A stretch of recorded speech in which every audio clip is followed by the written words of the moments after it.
Most fans of true crime would love the chance to experience catching a killer. This is where Hunt a Killer comes in. This is the best way to get in the shoes of a real detective and feel like you're solving an actual real-life murder. I'm absolutely addicted to Hack. I've been subscribed to their 6-episode season since they were a thing and have played all but one of their standalone games. My office is filled with documents and evidence from their cases, and there's nothing like filing away when you've solved and closed the case. If you'd like to get your hands on one of their standalone cases, use our code SIRENS at checkout on their website, www.huntakiller.com. And hey, every episode helps fund the Cold Case Foundation, a nonprofit that assists in bringing justice to unsolved cases throughout the country.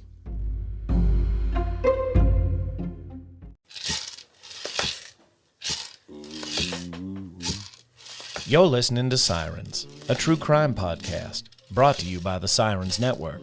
This podcast contains explicit content, so listener discretion is advised.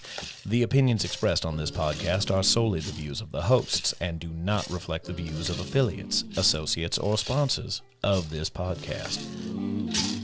This is Sirens, a true crime podcast.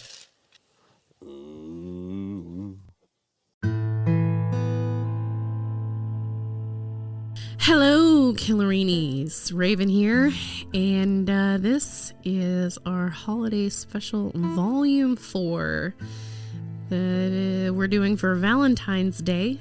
And I know that this is an early Season 3 release. Our Season 3 doesn't officially start until around mid-April. And I just wanted to let you guys know that you're going to be hearing a lot of new voices this season. Like a lot of new voices. That is because I think we told you in the last episode we released that my regular co-host from the last 2 seasons is pulling back. She's got to take care of more stuff outside of the podcast. So, that being said, I am just bringing on a lot of new voices, seeing how you like that. I've got a lot of pros in their field coming on, something to look forward to. We've got Professor Mandy McNeely. She's with us for our Ether Man. She's going to talk to us about the Osage murders. She actually teaches that, so we're going to let her take the reins on that one. I've got a prosecutor coming on to talk to us about McGirt. I've got a sane nurse or a forensic nurse coming on at one point. But we're I'm doing things different this year. Usually we do this 6 days to air thing like South Park. Dude, that is a fact. And I would record the episode and then literally have a week to like edit and do all this stuff and then get it out. I didn't want to do that anymore because it's very stressful. So what we're doing this season is I'm just recording all of the episodes, and they're literally in any order that I can get my guests here. So you're hearing episodes where I'm probably referring to another episode in season 3, and so I'm sorry for that. You're not going to hear that for a while, but we've got a lot of new voices for you to sink your teeth into. I have one with me today. I'm going to start bringing on a little more often. It is my husband. Hello. This is Rick Rollins. He is a paramedic here in the Tulsa area. Tell us about yourself. I am your husband. Yes. So that's it, really. We know that. I've been a paramedic for 6 years. Is it? Oh my God, no, it's been 9 years. No. It's been 9 years that I've been a first responder. Yeah. What? Started as a firefighter. Oh, yeah, that's right. Yeah, started as a firefighter, and then I was an EMT, and now I'm a paramedic. Yeah. Feels good. Let me tell you. We've been together for 10 years. Yeah. Good save. That was good. How long have we been together? You're the one that did that. No, you did it. How many years? Since 2011. So don't 12. Pull that out. Don't pull. You tell me how many years. 12 years. You count the minutes. I'm not good at math. You're not. I'm really not. You're not. It's 12 years though, right? Right. It's been 11 years. Anyway, and then 2011 to today. Married. It'll be our 10-year marriage anniversary this year. But anyway, so I thought I would bring on my husband. It's me. For this Valentine's Day. The man behind the hero. Yeah. Which there's really nothing super romantic about the cases we're going to talk about today. So I feel romantic on a regular basis. So that applies. I mean, I really only picked these cases because one of them is Valentine themed. It did happen at Valentine's Day. The other happened a couple weeks before Valentine's Day, and I guess that's all it takes to qualify for a holiday special. Well, both of these stories are remiss relationships. They are. Yeah, they are. They took a turn. They took a turn. They do involve entire families. So disclaimer, if you're not okay listening to multiple murders, listening to something that involves children, you should probably skip this one. Can I ask you a question though? Yeah. How many of your listeners do you think were like, I want to listen to a murder, but not a bad one? I bet that's a low number. I bet 2 people just signed off. And everybody else was like, no, it's a murder podcast. Like, I'm in. What do you think I'm doing here, lady? Okay. I mean, when you put it like that. Nobody was like, oh my God, murders? I subscribed to murders? I'm just forewarning. I feel like I need to There's a murder in this. There's a bunch of murders. A bunch of murder. More than 2 murders. There is more than 2 murders. Actually. Wait, would it be there are more than 2 murders? Grammatically. There are more. There is more. There are. You know what? There's a bunch of murders. Someone's out there yelling about it, but I'm sorry about that. Listen, folks, that's what the comments are for. Actually, what comments?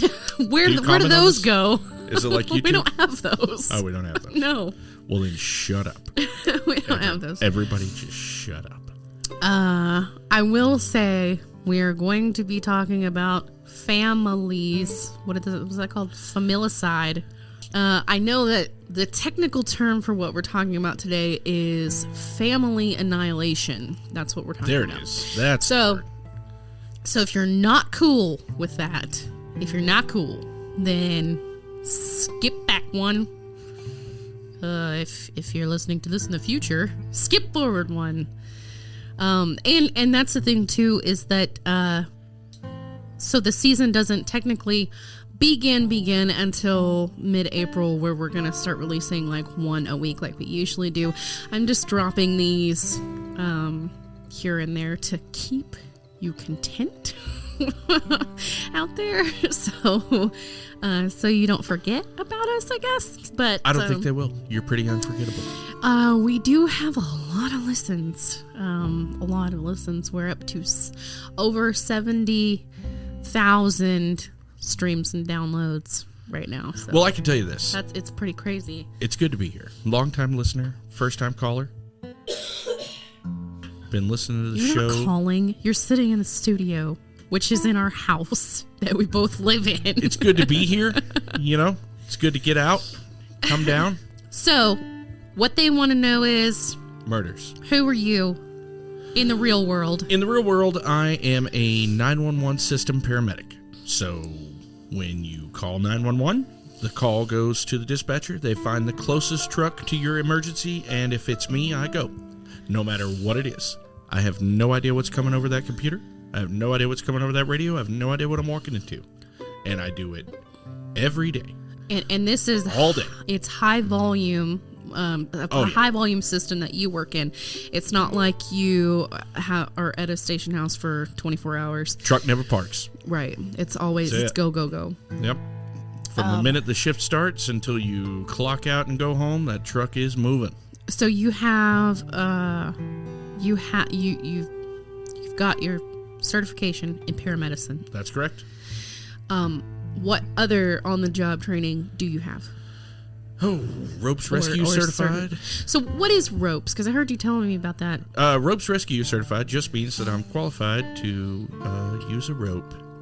Is that really to rescue? Is that really what? No, that it's means? not. That Okay. It's not that simple. There's a bunch of dudes right now that are ropes they're just losing their minds about that. So you can't just So say somebody goes in the river. But it's ROPES. Like, what are they called? Acronyms? No, it's not an acronym. It's just ropes. It's just ropes. Yeah, like an actual rope. Yeah. Okay. That part is All right. like a rope. Oh, okay. It doesn't stand for anything. It stands for rope. Okay, so say for example, you're one of your stories. Are you talking about? One of my murder stories. Let's say in one of your murder stories, some lady drives her car off into the river. All right. Okay. So she's in the river, and the car is filling with water, and she can't get out, and the current is too swift. So if she does open the doors, she's going to shoot down the river and be... gone. Dead is the term that we use in the business. What kind of story are you telling me? I'm just telling you, this is the kind of thing that happens. All right, so enter the rope certified. There is a... We do have a very large river here. So. There's a big one. The Arkansas goes right through the middle. Not just any guy can tie a rope around a tree, tie it around your waist, and go down there and get the lady out of the car. Why? Well, because now there's two people in the water that don't know what they're doing. Okay. So, I mean, check us out. So it's a ropes rescue team. Involves multiple people who have multiple jobs. The least important of which is the dude who grabs the lady. And so what? You know? What else? What other certifications? I'm also critically care certified. So Okay. critical care means that once a patient in an emergency situation has been stabilized and we determine that they need to be transported from one place to another place for specialty care, like let's say, for example, something very, very bad happens to you traumatically and in the field or in a, let's just say, a less capable hospital, you are stabilized, but you still need better care. There is a great chance that your condition will worsen really fast. Yeah. So if they put you in another vehicle or another mode of transportation to go to the hospital, they need a critical care paramedic there with you. We have specializations in managing the difference between medicines that are administered only in the hospital and medicines that are administered in the field. Okay. And we specialize in maintaining airways and heartbeats. That's it. Is it the critical care team that I mean, there's a lot more to it, but yeah. Is it the critical care team that has the cool job of like picking up transplants and stuff from the and like, you know, like Man, this is going to bum you out because I could tell how excited you were to ask me that. Man, I'm about to crush your soul. Just anyone can do it. Literally any person can drive a dead liver across the state. Okay. Or they do not care. And you have to be real careful about what you say. I will just when say it comes to HIPAA and the patients that you have to be very careful. You cannot. HIPAA is a very specific law, so that's why a lot of the research that you run into on a lot of these podcasts, especially with independent contractors like yourself, you'll go in to look at some certain medical files and they may be sealed, and that's HIPAA. That is its way of the Health Information Act is keeping people anonymous. I'm Nicolas Cage from Bringing Out the Dead. That's it. That's the best you get out of me. I've also worked with the Special Operations team. Work closely with the fire department. I have Special privileges. Ops is SWAT? Yeah. Okay. Yeah. It's, well, we don't say SWAT anymore. We don't say SWAT anymore. Oh, man. Don't roll your eyes at me. All right. Well, but we don't. It's super aggressive, so we don't say SWAT. We say Special Operations Team. I've worked closely with those guys, worked closely with the police department and the fire department. I have privileges at every single hospital in the city of Tulsa. So you do have a vest. It's got a bulletproof vest, y'all. Wear a bulletproof vest. Yeah, because Tulsa be cray. So the reason why we are telling you about what he does is because I'm going to have him on multiple episodes from here on out. So there you go. Yeah, and I just wanted to let you guys know what his expertise is so we don't have to do it every single time. And now you know that Rick Rollins has no business being here. You can also hear him on our season finale of season 3, where we will talk about Dr. Death. Pretty excited about that one. That was going to be a fun one. Yeah. Okay, so today we're gonna talk about 2 cases. Who are we talking about first? Well, so I was only gonna do the one. And then the other one was on my list for the 20-minute missing and murdered. And I thought I'd lump it in here because the details are so similar. They are very similar cases. And they happened like 20 years apart, which is the crazy part. In the same place. It happened up here in northern Oklahoma. And the first one that we're going to talk about did happen in Tulsa, Oklahoma. And that is the case of Edwin Bell. And so we are going to start by talking about his ex-girlfriend, Marquita King. And this goes back to 1999. That was 23 years ago. It was a while ago. You say 99 though like it was yesterday. Well, because I feel like it was yesterday because I'm a 90s kid. I also, every time someone says 99, I go, oh, that was a couple of years ago. That was like 4 years ago. Yeah. 3 years ago. I know. So. I know. So we're going to talk about Marquita King. She was 22 years old in 1999. She had just moved from Oklahoma City to Tulsa in with her aunt.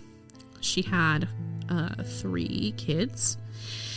And moved them all in with her aunt to get away from her ex-boyfriend, Edwin Bell. They had been together since late teenhood. Is that a word? Teenhood? I would just say since they were teenagers. Since they were teenagers. But also, if she was 22 and it was late teens, and 4 or 5 years. Well, I want to say that at least she was like 16 or 17 since they've been together. I do not know if they had gone to school together or where they met or anything like that. I do know that it was a very hot and cold relationship, off and on, and started when they were younger. Yeah, and she had, well, at least to her family, multiple reports of abuse from him towards her, domestic violence. Sure. Any police reports from that time? Well, see, that's the thing. I could not find any police reports about it. Okay, so we're getting this info from family. So it said she had reported it just over and over and over. But also it was 1999, and I'm not exactly sure. Yeah, you're right. I'm not exactly sure if you had to file an actual police report, even if they were called out on a domestic violence call. I don't think they always filed a report. They may not have. Especially if there was no injuries or anything like that. So I can tell you with absolute certainty that if the officers now come out to a domestic and there's no injury, they just tell you that it's not their job to get involved in your argument, and they leave. So there probably wasn't.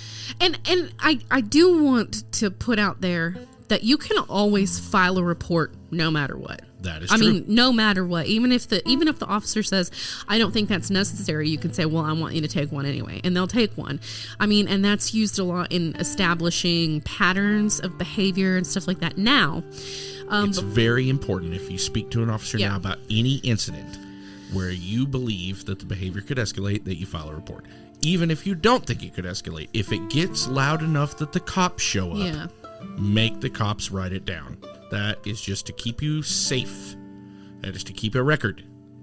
So we won't do what we're doing right now, where I'm saying, where are the records? And she's going, they don't have any. Because she didn't file them, or the police didn't file them, or whatever. Yeah. And so I couldn't tell you if or when or how many times the cops had been called out on them. According to the family, they had at least once. But also, they had gone to court. I did see in the court files that there was a paternity case between them to establish paternity, but that also gave him legal rights to the kids. And so the paternity test was positive then? In that same instance, I mean, if you're trying to figure out how to keep him away or try to get a protective order or something like that, well, now he has his rights to the children. Sure. And so that makes things very difficult. A lot of times, I will say, and this is very common today as well, but a lot of times now, when something like that happens and you need to stay away from your spouse or ex-spouse or ex-partner, whatever, there are ways to legally set up exchanges to where, like, you can exchange at DHS or even the McDonald's. I know, like, a lot of people that just exchange at the McDonald's. But if you want to exchange it, like the police department, wherever you decide, there are ways to have like DHS workers or whatever there so that you don't have to see that person. You go in, you let them take the kids out to him, he leaves. But again, a lot of that legal stuff probably didn't exist in 1999. Well, it did exist. It did? It did. Oh, look at that. It did because my parents had it set up like that. My bio dad and my mom, we were exchanged at the Women's Violence Center or something like that. But I will say it at least did take a lot of legalities, a lot of lawyers' fees to do stuff like that back then. Well, I can tell you that in the city of Tulsa, everywhere that you see the yellow diamond safe place is one of those places. I've wondered what that was. They do a lot of things actually, but the yellow diamond safe place is you can bring any safety issue, and those are at everywhere you see them. I mean, you'll see those at McDonald's, like you said. You'll see them at Quick Trip, which if you're from the city of Tulsa, there's a Quick Trip every mile. If you drive a mile in one direction, you don't see one. Drive another mile in the other direction, you'll pass one. There are so many Quick Trips in Tulsa. There's a million different places. Churches have those signs. Post offices have those signs. Fire stations have those signs. And they have that because it's a public place. They do have cameras. A public monitored safe place. And they have these little forms where you can fill out and you can just come up and you say, hey, listen, I need a safe place just for a minute. I'm being chased. I'm being followed. I'm being stalked. I don't have anywhere for my kids for the night. Whatever your issue is, you can come to that safe place and tell someone. And they have a form they fill out. They have resources they can give to you. That's good to know.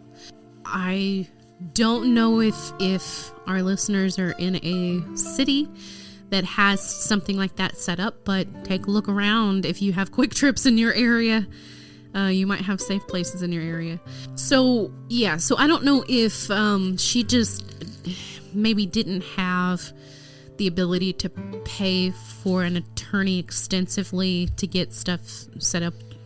Probably not for her protection this way. Because you were talking about she moved in with her mom, right? Yes, and the thing about it too was that before she moved out of there, just a couple months prior, she was living with him, and they were living with his mother. So, in her home. So it doesn't seem like maybe they quite had their feet underneath them. Probably didn't have the money for something like that. And a lot of these couples that you see in these domestic situations, they don't. Yeah. They don't have the resources. They don't have funds. They don't know where to get them. And this is why a lot of women stay with men, too, that they probably shouldn't be with, because they don't think they have the resources to get out.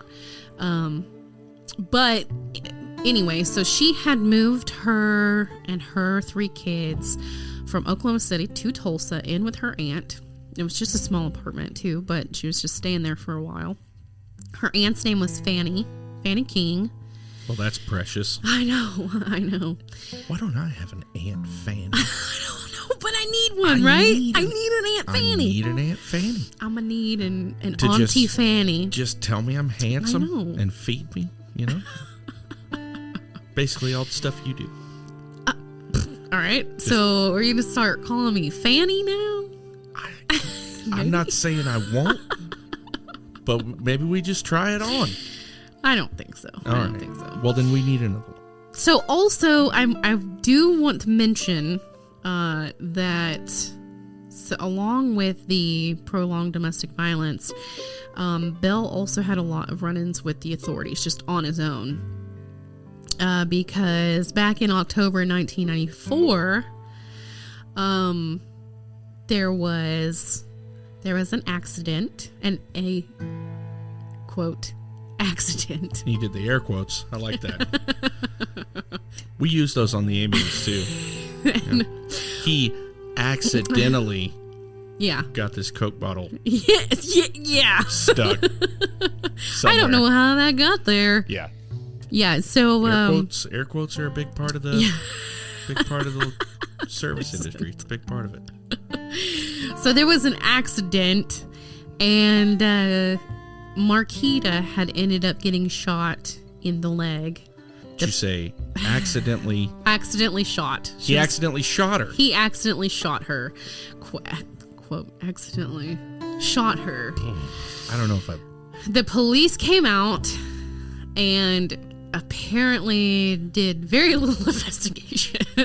But let me ask you a question. How long do you have to be dating someone before the relationship isn't instantly over? When you shoot me? When you accidentally shoot them. A year? I mean, that seems like a 5-year thing. I mean, let's just pretend like it was an accident. It's a no-year thing. It doesn't matter. If you shoot me in the leg, we're breaking up. Okay, but let's just pretend like this wasn't on purpose. Okay, so we're the air quotes are gone. He did accidentally accidentally shoot her. Okay.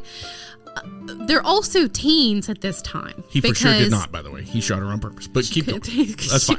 If she was 22 in 99, then how old is she in 94? She's just 16 or 17, what? And so... You are very bad. I know. I told you that. You are very bad. I told you that. You know that. 17 would be the correct answer. Okay, 17 at the time. Sure. And he's a year older than her, so 17, 18 years old. So is this a kids playing with guns kind of scenario? If my daughter gets shot in the leg at 17... I'm telling you, right? That's unacceptable. Yeah. All right, so we do have a report of this shooting? Okay. And the police also seem to believe it was accidental, correct? Yes, they dubbed it as accidental. They confiscated the weapon. So they confiscated the gun, they were like, all right, it was an accident. They confiscated the gun. He did not mean to shoot her in the leg. No charges were filed. Can I ask a question? He wasn't arrested. Do they have kids at this point, at this juncture, with the accidental shooting that happened? How old are the kiddos? You look. No, because their oldest in 99 was 4. Just break up with him. You don't have a kid with him. He just shot you in the leg. Hold on, though. If their oldest in 99 was 4, 98, 97, 96, 95. You are so bad She had a kid with him a year later. So precious. I wonder if she was pregnant at the time. Oh, preggers at the time. I wonder. All right, that explains it. Okay, listen, that changes the game. Especially in the 90s, I could see why she wouldn't leave. Well, I can see it. I mean, I'm not saying it's right. Yeah. Whether he knew it or not, call, maybe but she I knew. get it. Yeah. Now, if they were just dating and she wasn't knocked up or whatever, and then he shoots her in the leg and she's like, oh, baby, you so crazy, and they stay together for 5 more years, that's nonsense. You so wild.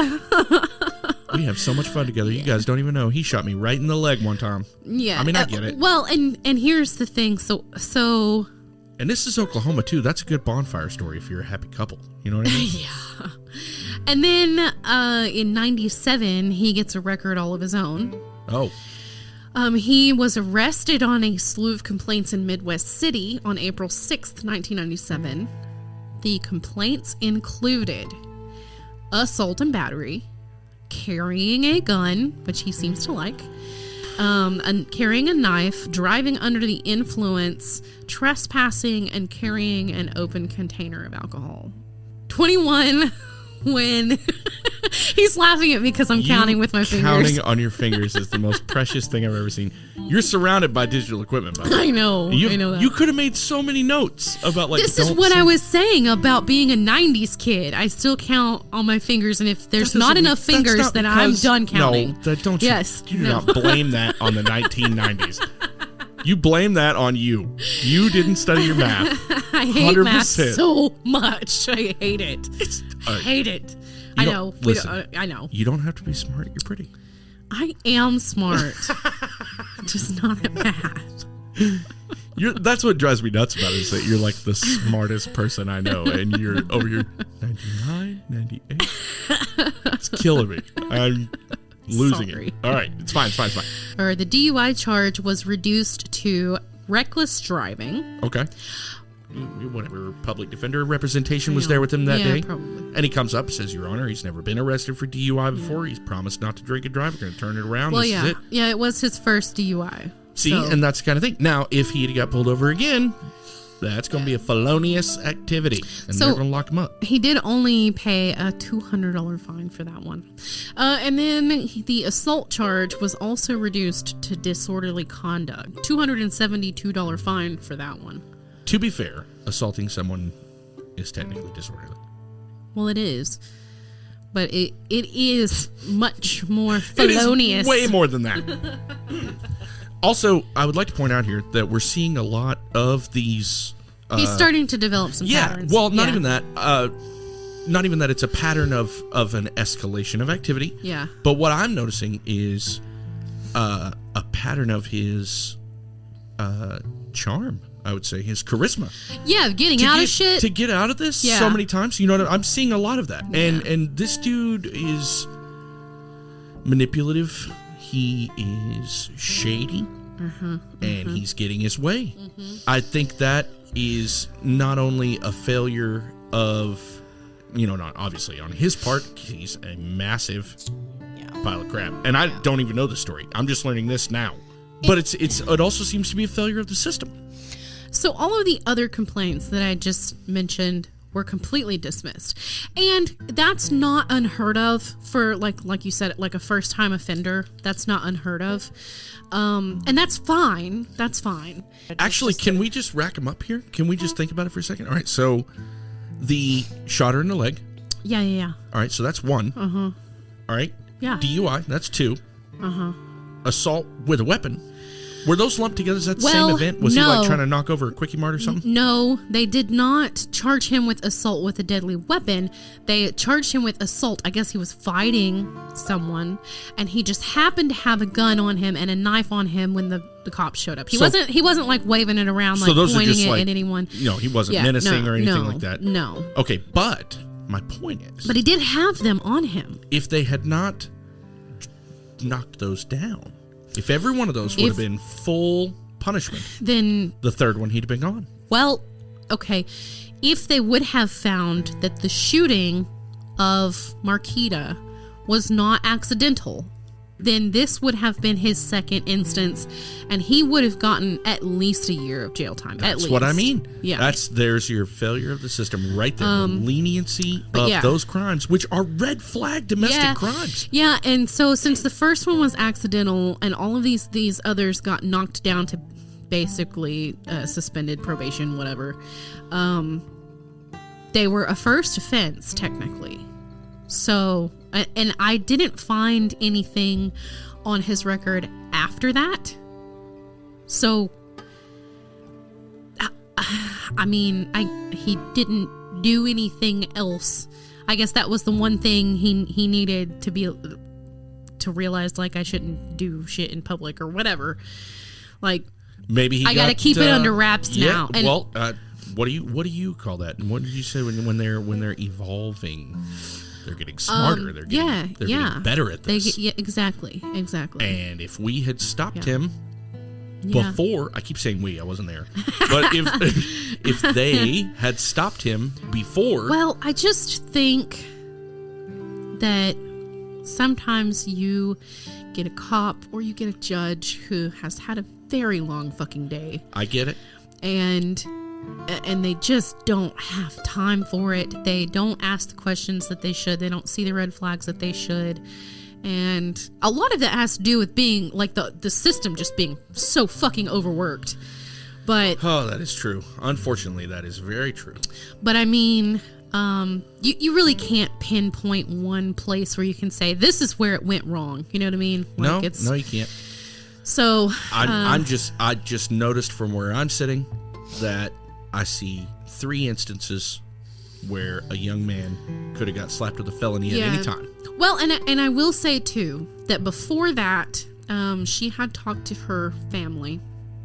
She had a brother named Maurice, and she had quite a big family. But anyway, she had talked to a lot of them about what was going on between her and Belle, and had told them, like, of his abuse and the violence and stuff like that.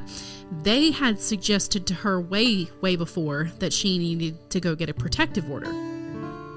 It's my understanding that she did not get a protective order because he had a right to see his kids. And of course, she was the one that the kids lived with. A lot of misconceptions about that. About what, the protective order?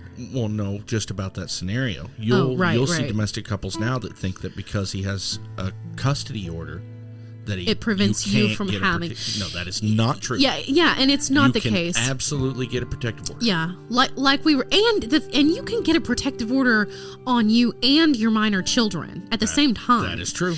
Now, I understand her thinking in the way of, well, he's their father and the kids deserve to have a father. I mean, up to this point, there was no, from what I understand, there was no abuse towards the children at this point. But it's an evolution. The more they can get away with, the more they will get away with.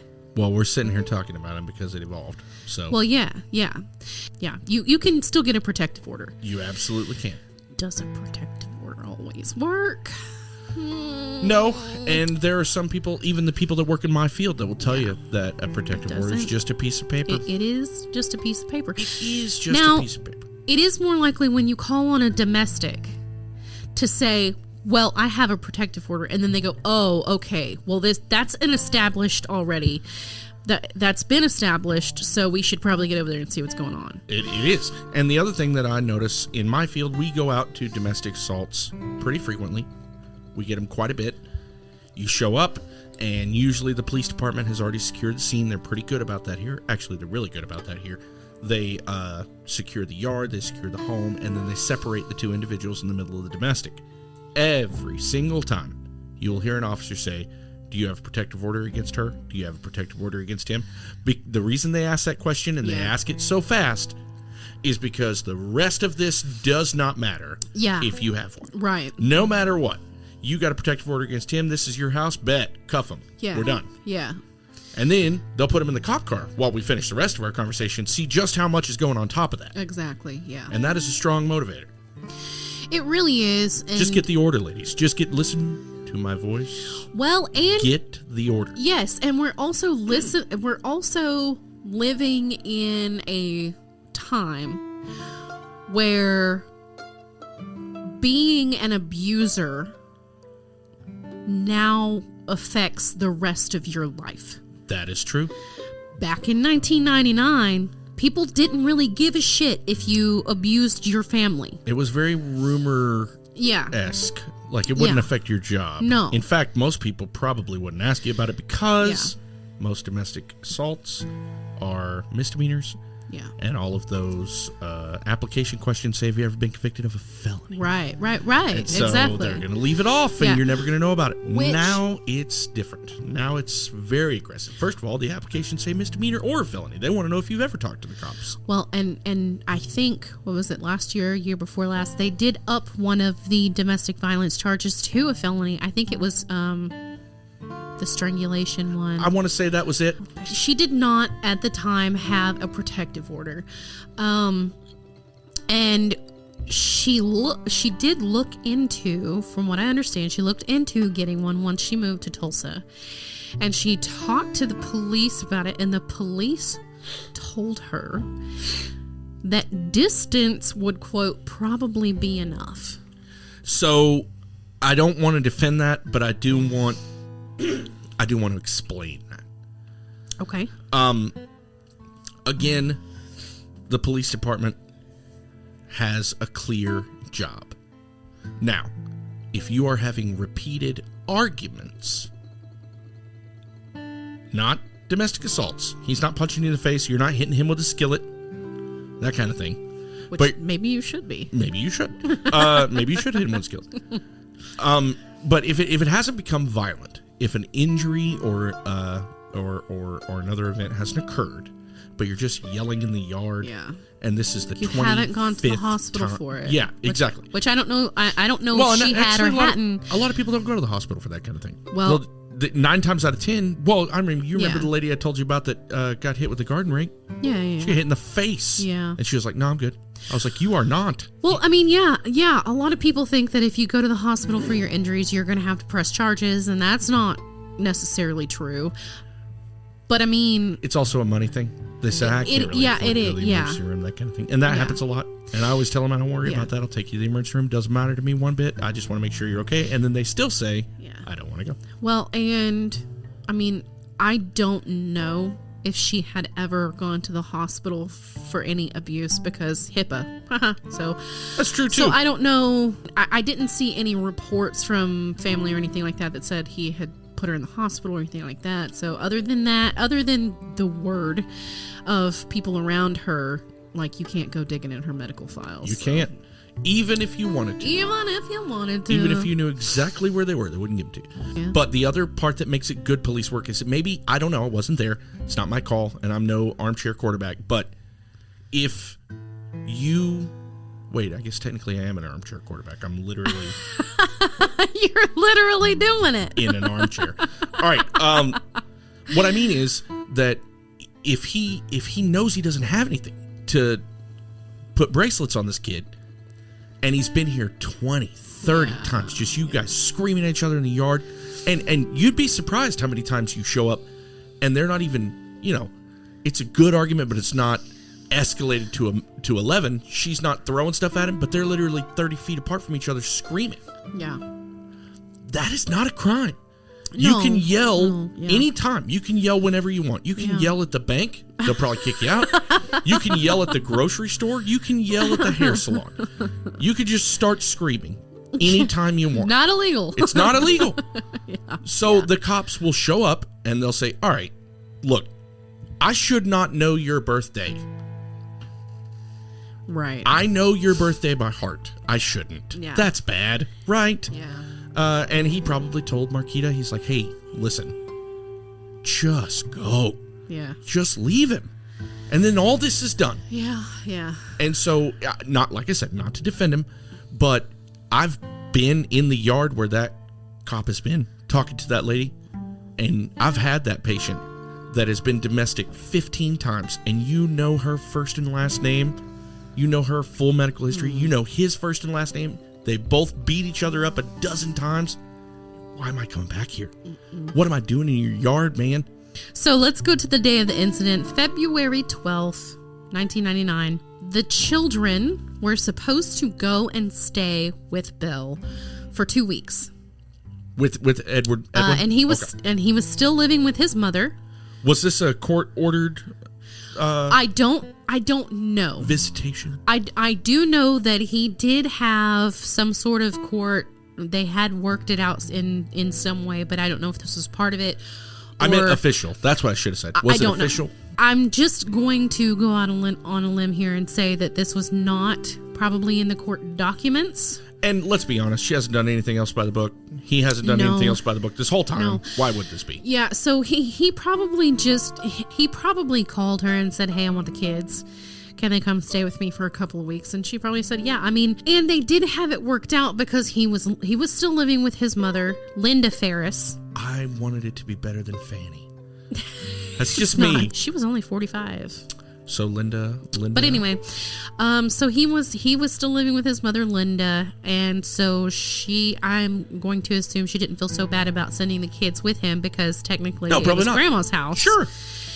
And so, so that morning, Bell and his mother, Linda, loaded up in the car and headed from Oklahoma City to Tulsa to go pick up the kids. So Marquita was preparing her children, Ebony, who was 4, Essence, who was 2, and Marjona, who was 8 months old. 4, 2, and 8 months. 8 months. Yes. Yeah, I know. The night before, Ebony was combing the girls' hair and getting their bags ready, and they were supposed to stay with them for 2 weeks. So they were, that night, Fanny was helping Ebony, and she had a little friend over, and they were making Valentine's Day stuff and, doing cute little girl stuff. Cute little girl stuff. Apparently, his dad lived there too, because... So where's Pops? Well, I don't know. I just saw Fanny mention in a couple of articles that they were going to go stay with Grandma and Grandpa. So, okay. I don't know. I don't ever see him mentioned anywhere else. But maybe he was at work. I don't know. Maybe but anyway, he's at the store. Who knows? Fanny said she left for work that morning. The baby, the 8-month-old baby, had been sleeping with her. So she got up and she told Marquita that she was leaving for work and she needed to go in there and get the baby. Okay. She said, I told her goodbye, and that was the last I said to her. That's the last time Fanny knew anything about this. She left for work assuming that everything was going to go fine, and I feel like if she had reservations about them being somewhat alone together, she probably would have stayed and watched the exchange. So Fanny, from her point of view, she's got no red flags about this. This is another day at the office. I'm not going to say that she didn't have any red flags about it, but... Not enough to stay home. Not enough. She knows he's a mess. Yeah. But he's not going to... What's he going to do? But, I mean, in her mind, I feel like she's going, well, his mom, Linda, is with him. Like, what could possibly... You know what I mean? No, I like, get there's that. already a supervisor. There's a here. grown-up here. Yeah, there's a Got grown-up it. here. Yeah. So I mean, it's very common to think bad thoughts without thinking the worst. Yeah. And that happens a lot. I see that a lot. Yeah. So Bell and his mother, Linda, did arrive around 10 a.m. No one knows what happened after that. Like, no one knows what happened during the exchange. Around 10:30, he gets in the there, morning. He gets there at 10 o'clock in the morning.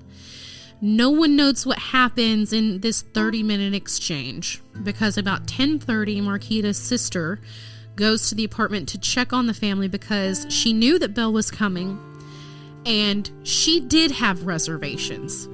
And so she tried to call, no one answered, and so she just ended up going over there to check on her. When she came in the door, now this is an apartment in North Tulsa. Small spots. There's small spots, folks, if you think you live in a small apartment. And it's just a one-story apartment. Our apartment that we lived in was 900 square feet. If that. I think being generous. I think it was 850 square feet. It was small spaces, man. Very small. So now there's going to be Belle, his mother, Marquita, and 3 kids in this tiny apartment at once. So that's 6 people in this little space. You remember we could stand in where the dining table was? Yeah. We could stand in the kitchen and see every single room of the apartment. We could see into and see every corner and of... If you had 4 adults in that room, it felt super crowded. Oh, not even that. Yeah. 2 adults. Yeah. It was just me and you. It was pretty crowded. Me and you, and we hated it. So, needless to say, when Marquita's sister walked in the front door, she could see everything. Sure. The first thing she did notice was the 8-month-old baby, motionless on the floor. And this was in the living room? This was in the living room, 10:30. All of this happened within 30 minutes. So she immediately turned around and called the police. The police came in. There were also witnesses that heard the gunshots. I don't know how many there were. Well, there's no way that's not possible. Yeah. I mean, in an apartment complex, you could hear the dude cooking dinner in the wall across from you, so everybody heard these gunshots. Police said that Bell and his mother, Ferris, were sitting on the couch with one of the children. King and the other 2 children were lying on the living room floor in front of the couch. Like, it was presumed that, like, 2 of them were sitting on the couch, 3 of them were sitting on the floor, and then they presumed that Bell had done this because it looked like he sat down next to them when he was done on the couch and turned the gun on himself. They found the gun next to him. So the body count was 6. So I 6 believe. people, right? I forgot the baby. The 3 Right. kids and then the 3 adults, Okay. including Bell himself. Right. I know that you're probably thinking in your head, like, how did he control 6 people? This was all done with a 9mm, and it all happened, like I said, within 30 minutes. It is my opinion that he planned on doing this, He had to have. and that he surprised them with the gun. He had to have. Because there's no other... I mean, granted, you can stand in front of the door, because there's only one way in and out. That's the other thing I was going to say. You can stand in front of the door, and you can control them that way, but... When the police came in, there was no... They were sitting on the couch. They were sitting on the floor. There was no evidence that anyone had tried to get up and run. And they probably wouldn't have. Remember, they know this guy. Yeah, they know him. They couldn't necessarily determine who the first victim was, in what order this happened. But it did look like it was a surprise attack. Because no one moved. And the 2-hour drive that he drove from Oklahoma City to Tulsa with a 9mm on him. That's a lot of time to plan. So I'm just saying. Okay, I can tell you this without releasing any names. I've been on multiple homicides, and I've seen the chaotic to the nice, tidy packages like you've got here. Yeah. We have dug through hoarder houses looking for bodies. Oh. It's not great. When they run, they run. Yeah. And that's when you get these chaotic scenes where 2 or 3 people get away. One person's been shot several times. Yeah. There's blood all over the garden everywhere. Which we're going to talk about something like that. The next case is kind of like that. So. But with this one being so clean. Yeah. And so organized. Yeah. So I just want to offer something to you. In a room that size, if he blitzed, as it was, for your listeners to really understand just how quickly you can shoot 5 people in that small of a space, with that low of a margin of error, it would be this fast.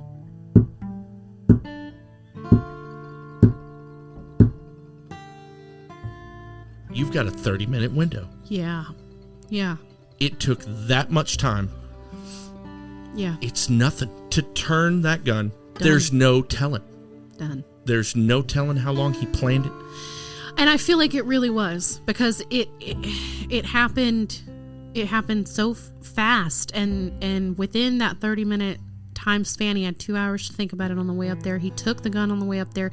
It would blow my mind if it was unplanned. What kind of human being shoots an 8-month-old baby? I can help you with that. It's called a pile of human garbage. So the issues that you run into with these previous reports, the reason it's so serious is this is the outcome. These scenarios end one of 2 ways. He goes to jail, you die. There is no middle. Ladies, you can't fix this dude. He's broken. Sorry. Are you okay? Yeah. You good over there? I'm just our kid is 10 months, so I'm just like, the single greatest threat on planet Earth to women is men. You would think it would be sharks. 100%. It's not. No, it's you think not. it would be bears? It's not. Not even close. Maybe even cows. Nope. Men. It's men. You know what the single greatest threat to men is? Heart attack. That's it. It's not even close. Oh, it's so fucked up. That's what's wrong with the world. This was for sure the pinnacle of how bad a domestic can get in at least in Tulsa, from 99 until literally this next case we're about to talk about that happened in 2021. So for 20 years, nothing like this had ever happened again. It'd probably make everyone listening feel better if the man was in here right now on this podcast and explained himself fully. You still wouldn't understand it. You're probably not wrong. It's never going to make sense why he murdered all these people. Unbelievable. Yeah. To take a family that beautiful from the world. And it makes me wonder, because there are no survivors to this, so it makes me wonder if he had mentioned something to his mom on the way up or something.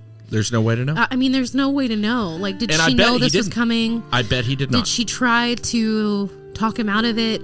Did at some point it get crazy and he took her hostage? Like, we'll You're never gonna know. You're never going to know.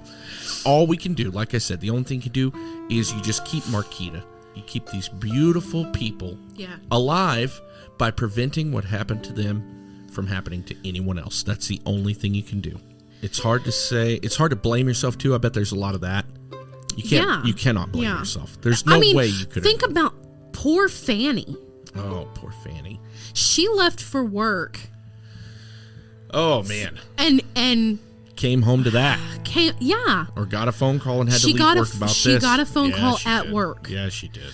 And the self-blame in that has to be so insanely There's nothing intense. Fanny could have done. There's nothing anybody could have done. This guy. And the thing about it, Fanny, if you're listening, the thing about it is you might have been a victim too. If you'd have been home, you'd be one of them. If That's you'd all have there been is to home. it. This is a man who we would classify him in the act if he had a gun with no bullets in it, and then we had to come in and I had to talk to this guy and analyze him. Someone willing to do what he has chosen as the answer is suffering from psychosis. He cannot rationalize the real world. He's developed a final solution to a temporary problem. Yeah.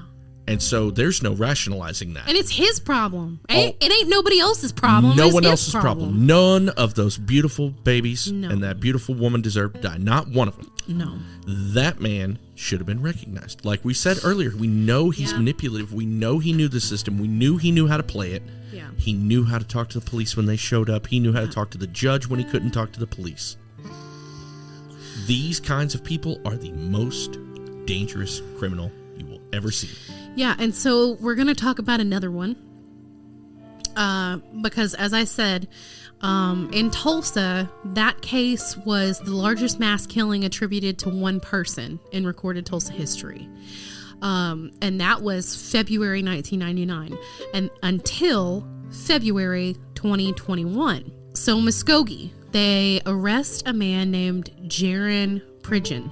They charge him with 6 counts of first-degree murder, a count of assault and battery with a deadly weapon, and possession of firearms after conviction or during probation. So he was on probation when this next incident happened.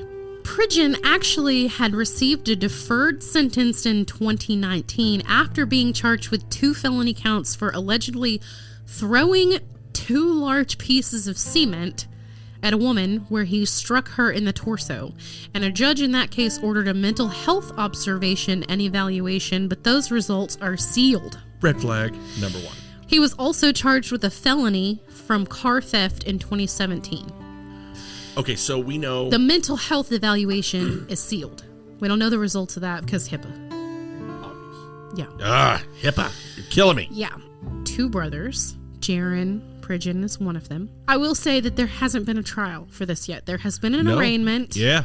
But there hasn't been a trial yet. So, Jarron and Jarron Pridgeon. So we got those 2 guys, and then we got... Jarron was 24.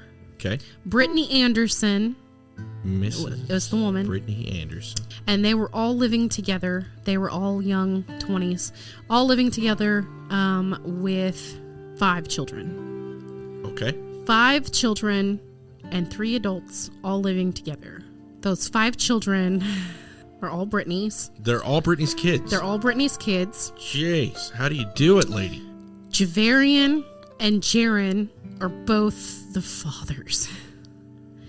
Okay, hold on a second. The brothers... I do know that Javarian had children with Brittany and Jarron had children with Brittany. And they were all living together.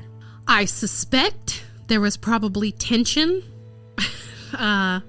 if they're both seeing the same woman and living with the same woman. I have not seen anything in any reports. Like, even when they asked Jarron why he did what he did, he has never given any sort of reason. Okay, so what happened was basically the same thing that happened in the last case.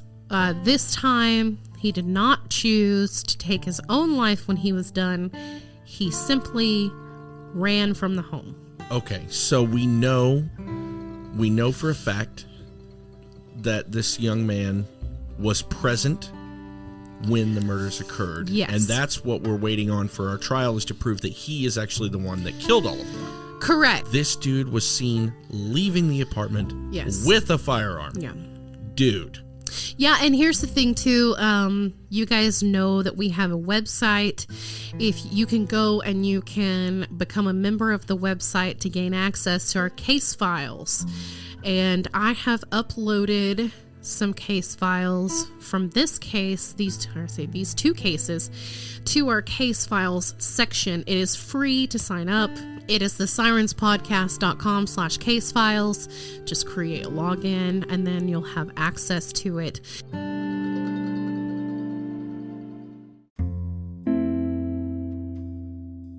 Okay, so we recorded most of this on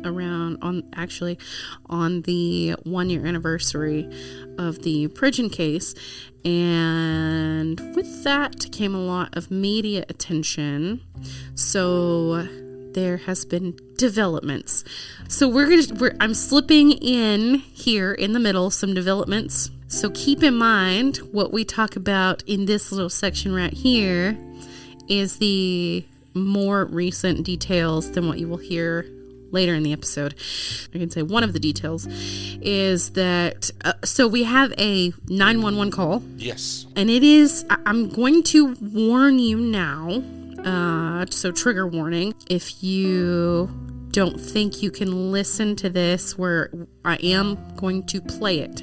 And it is fairly decently long. It's like 8.5 minutes. So if you think that you can't handle it, skip on ahead of that. We're going to listen to it, and here's the deal. I did figure out how Brittany was shot. Now, I don't know if she was shot multiple times or just the once, but I do know that she was shot in the head. In the medical field, that's what we call no bueno. Pridgeon is the one who called 911, and he handed Brittany the phone. And she is talking to the dispatcher about what is happening. And we're going to listen to the call now. And then we are going to talk about some of the details that we hear and get a medical perspective on what's going on. So again, trigger warning now.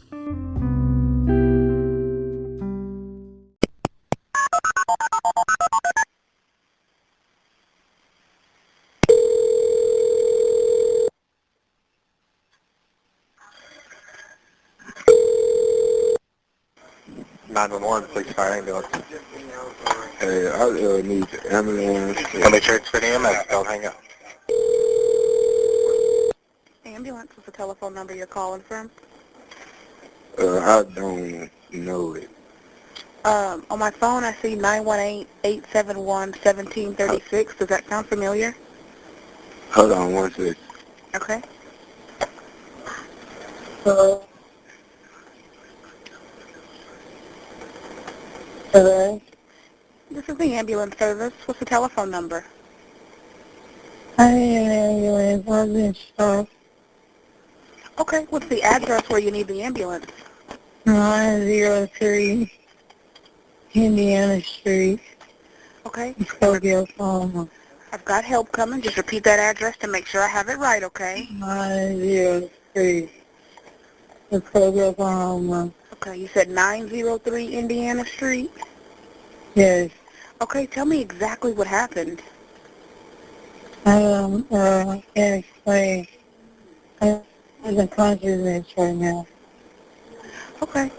Well, I've got a lot of help coming to you, okay? You're going to hear silence for just a second while I get everyone started, but don't hang up. I'll be here. Okay.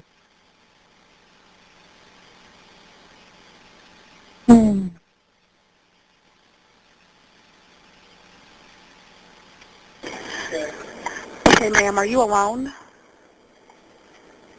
Hello? No. Are you alone? No. My kids have been shot. Who has? my kids.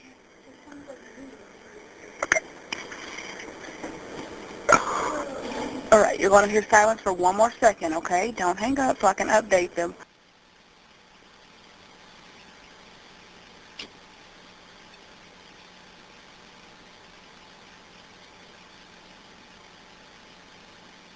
Oh, I'm dying. I'm still here with you, okay?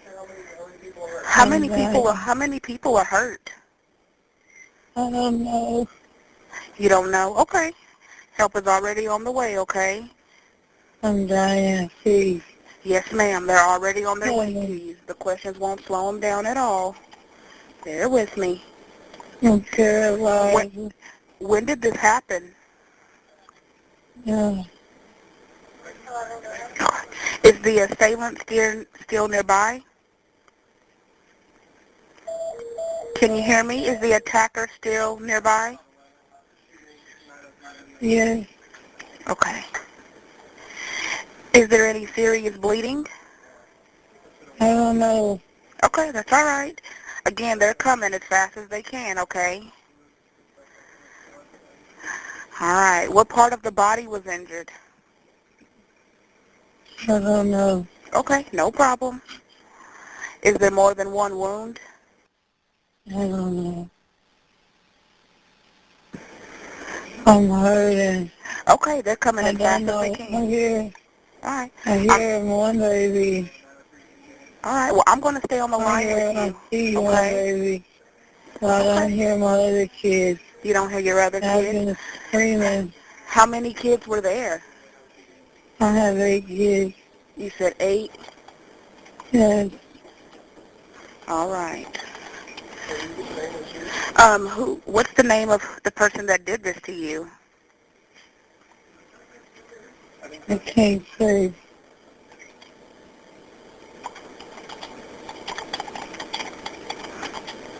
You don't know his name? I can't say. Okay. Well, they're coming as fast as they can, okay? Okay.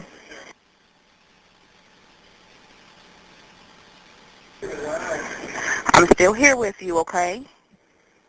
Okay.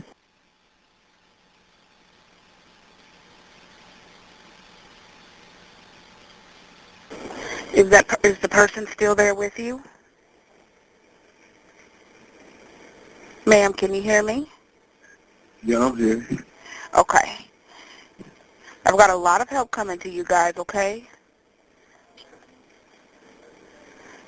What's your name? Yeah. Okay.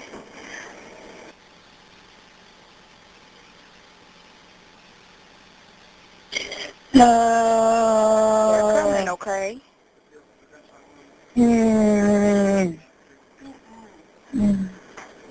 I'm sending the ambulance to help you now. Stay on the line. I'll tell you exactly what to do next.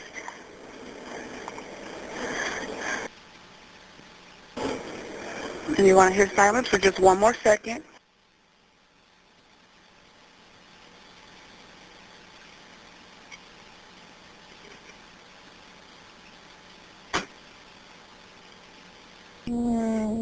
They're coming, okay? They're coming as fast as they can. I'm still here with you if anyone needs anything, okay? How's everyone doing? Okay. Okay. I'm hurting. All right. Well, I'm still here. I won't leave you until someone is actually in there with you, okay? Yes.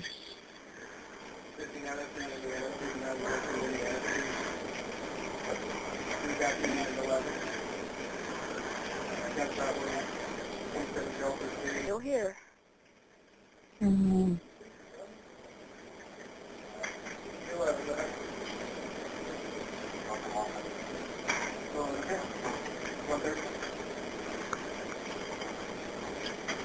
You doing okay? Are you still with me?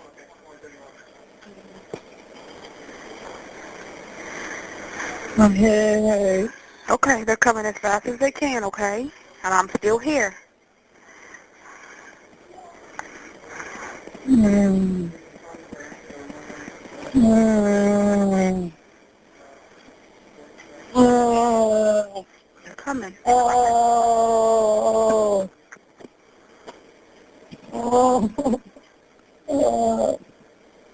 I promise they're coming as fast as they can. I'm still here with you. Just let me know when there's someone there.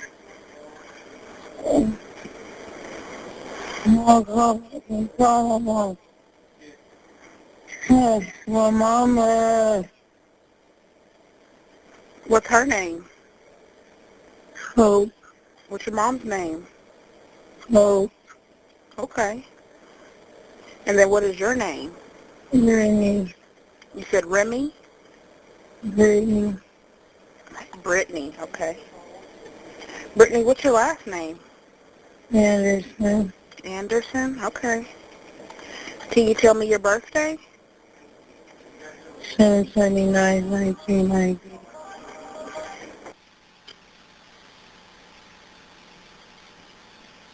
Okay, ma'am, I'm going to let you go now. The officers are going to take care of you, okay?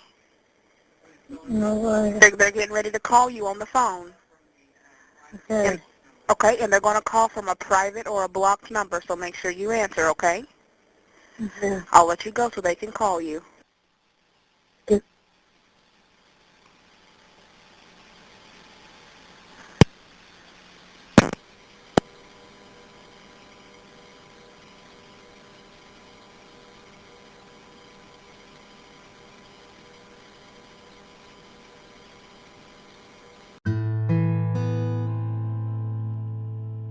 Okay, so the first thing that we want to know is, what is your protocol when you get called to something like this?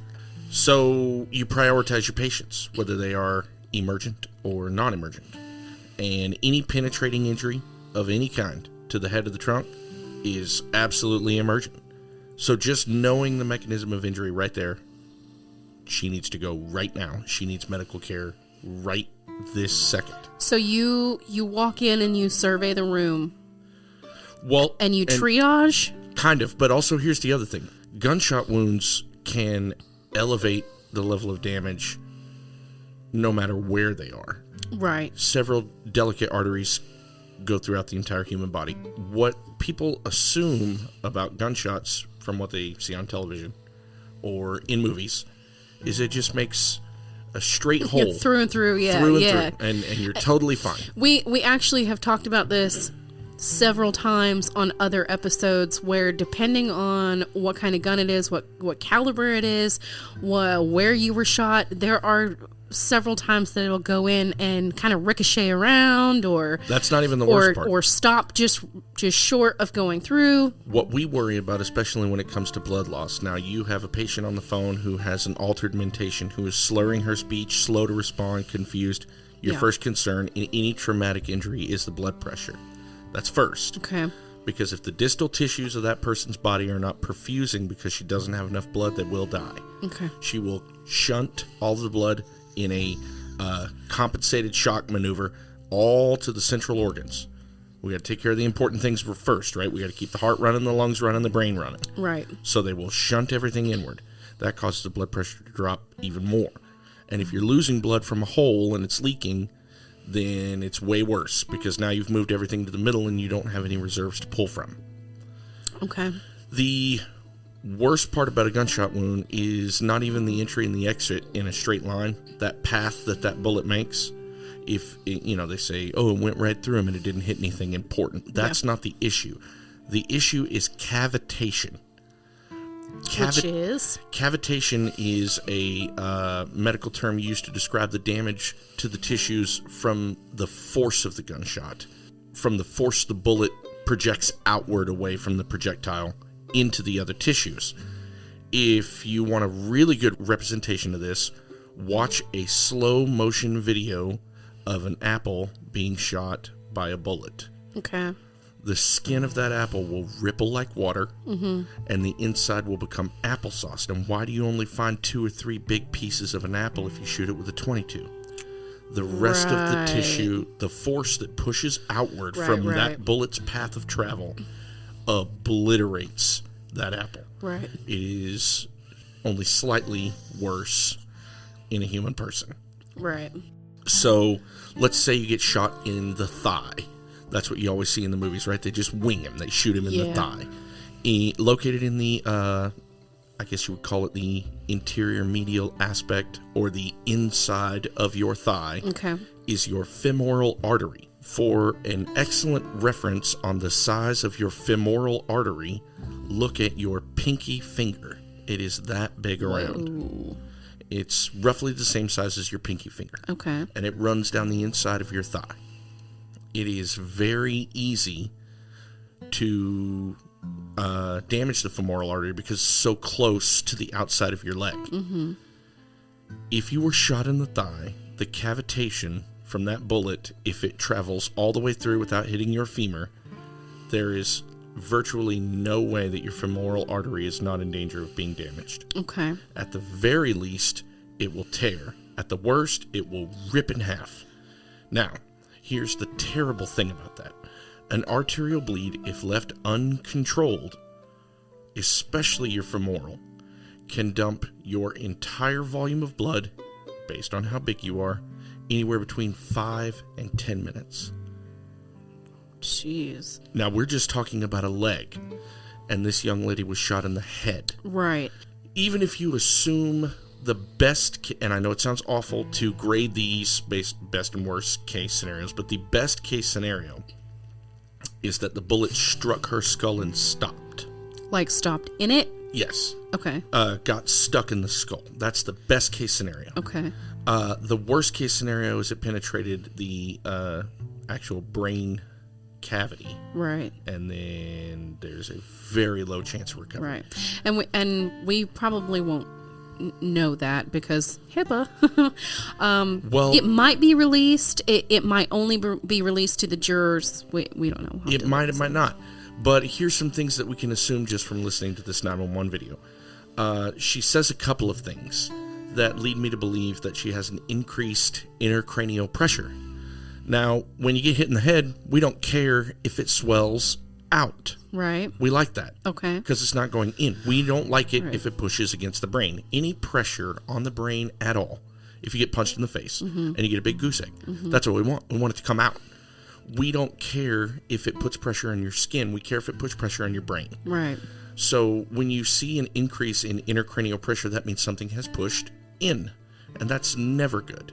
Okay. So that can cause you to slur your speech, which we heard. It was actually so prominent that I picked up on it right when she started talking. Yeah. I never for 1 second thought she was high. The Yeah. first thing I thought is she's been hit in the head. Okay. Because she is... Well, I mean... You can hear her lips not touching. Yeah. Now, a drunk person still knows all the motions to talk to you. Right. So you'll hear them, and they'll draw out their consonants. Yeah. But, so a high person will do it better, but they'll do it faster. Yeah. A high person might forget to let their lips touch. A drunk person forgets to pull them apart. Yeah.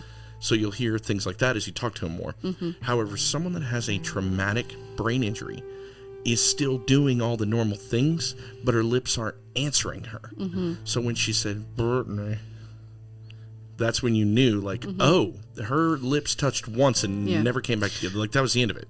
I also noticed that when she was asked a question, she has a very delayed response. Yes. So I noticed that as well. She was very slow. She was almost confused a little bit. Yeah. But here is the good news, all right? In the good category, we have two things. One, her respiratory rate is elevated. Okay. So that tells me that she is still... We're not in a state of decompensated shock. Okay. We're still in a state of compensated shock. When the body suffers trauma, your heart beats faster, you breathe faster, and your blood pressure goes up. In a state of decompensated shock, which is where I hate to assume this because I wasn't there, but just based on this 911 call, I would have to assume that she was decompensating by the end of it. Yeah. Her respiratory rate slowed. You can hear it at the end. She's going... Yeah. And it's slowing down quite a bit. Her response times are getting longer. Like you said, she's taking longer to answer. And then her level of consciousness is beginning to deteriorate. In fact, her understanding of the world is beginning to deteriorate. So we use a Glasgow Coma Scale, or a GCS scale, to tell me how alert a patient is. And normal, you and I, all of our listeners, a good portion who aren't like hopefully wine drunk in the bathtub right now. Well, or hey, look, I love it. You can get wine drunk whenever you want. You do you, boo-boo. Drink on the porch. I love it. You're making a martini 2:00 in the afternoon. You and me got a lot in common. Your GCS is probably a 15. That's us. That's where we want it. Okay. If you are confused, and this is legitimate confusion, like if I ask you, where are you right now? And you don't answer me right away and say the studio, but you look around to figure it out, you're confused. Why are you confused by that? We didn't move rooms, dude. Right. Where are we? Yeah. The other thing that we look for is how open her eyes are. So obviously I can't assess that's a 911 call. And the last one is obeying commands and the physical or motor functions of it. Of course, the top scale on that is obeying commands. Yeah. The top scale on your eyes is that they are open all the time and you're alert. And then the middle one is clear speech. So if you have confused speech, you go down a peg. Yeah. If you have inappropriate responses to questions, you go down a peg. Okay. If you are inconsolable screaming and grunting, you go down a peg. And then not responding.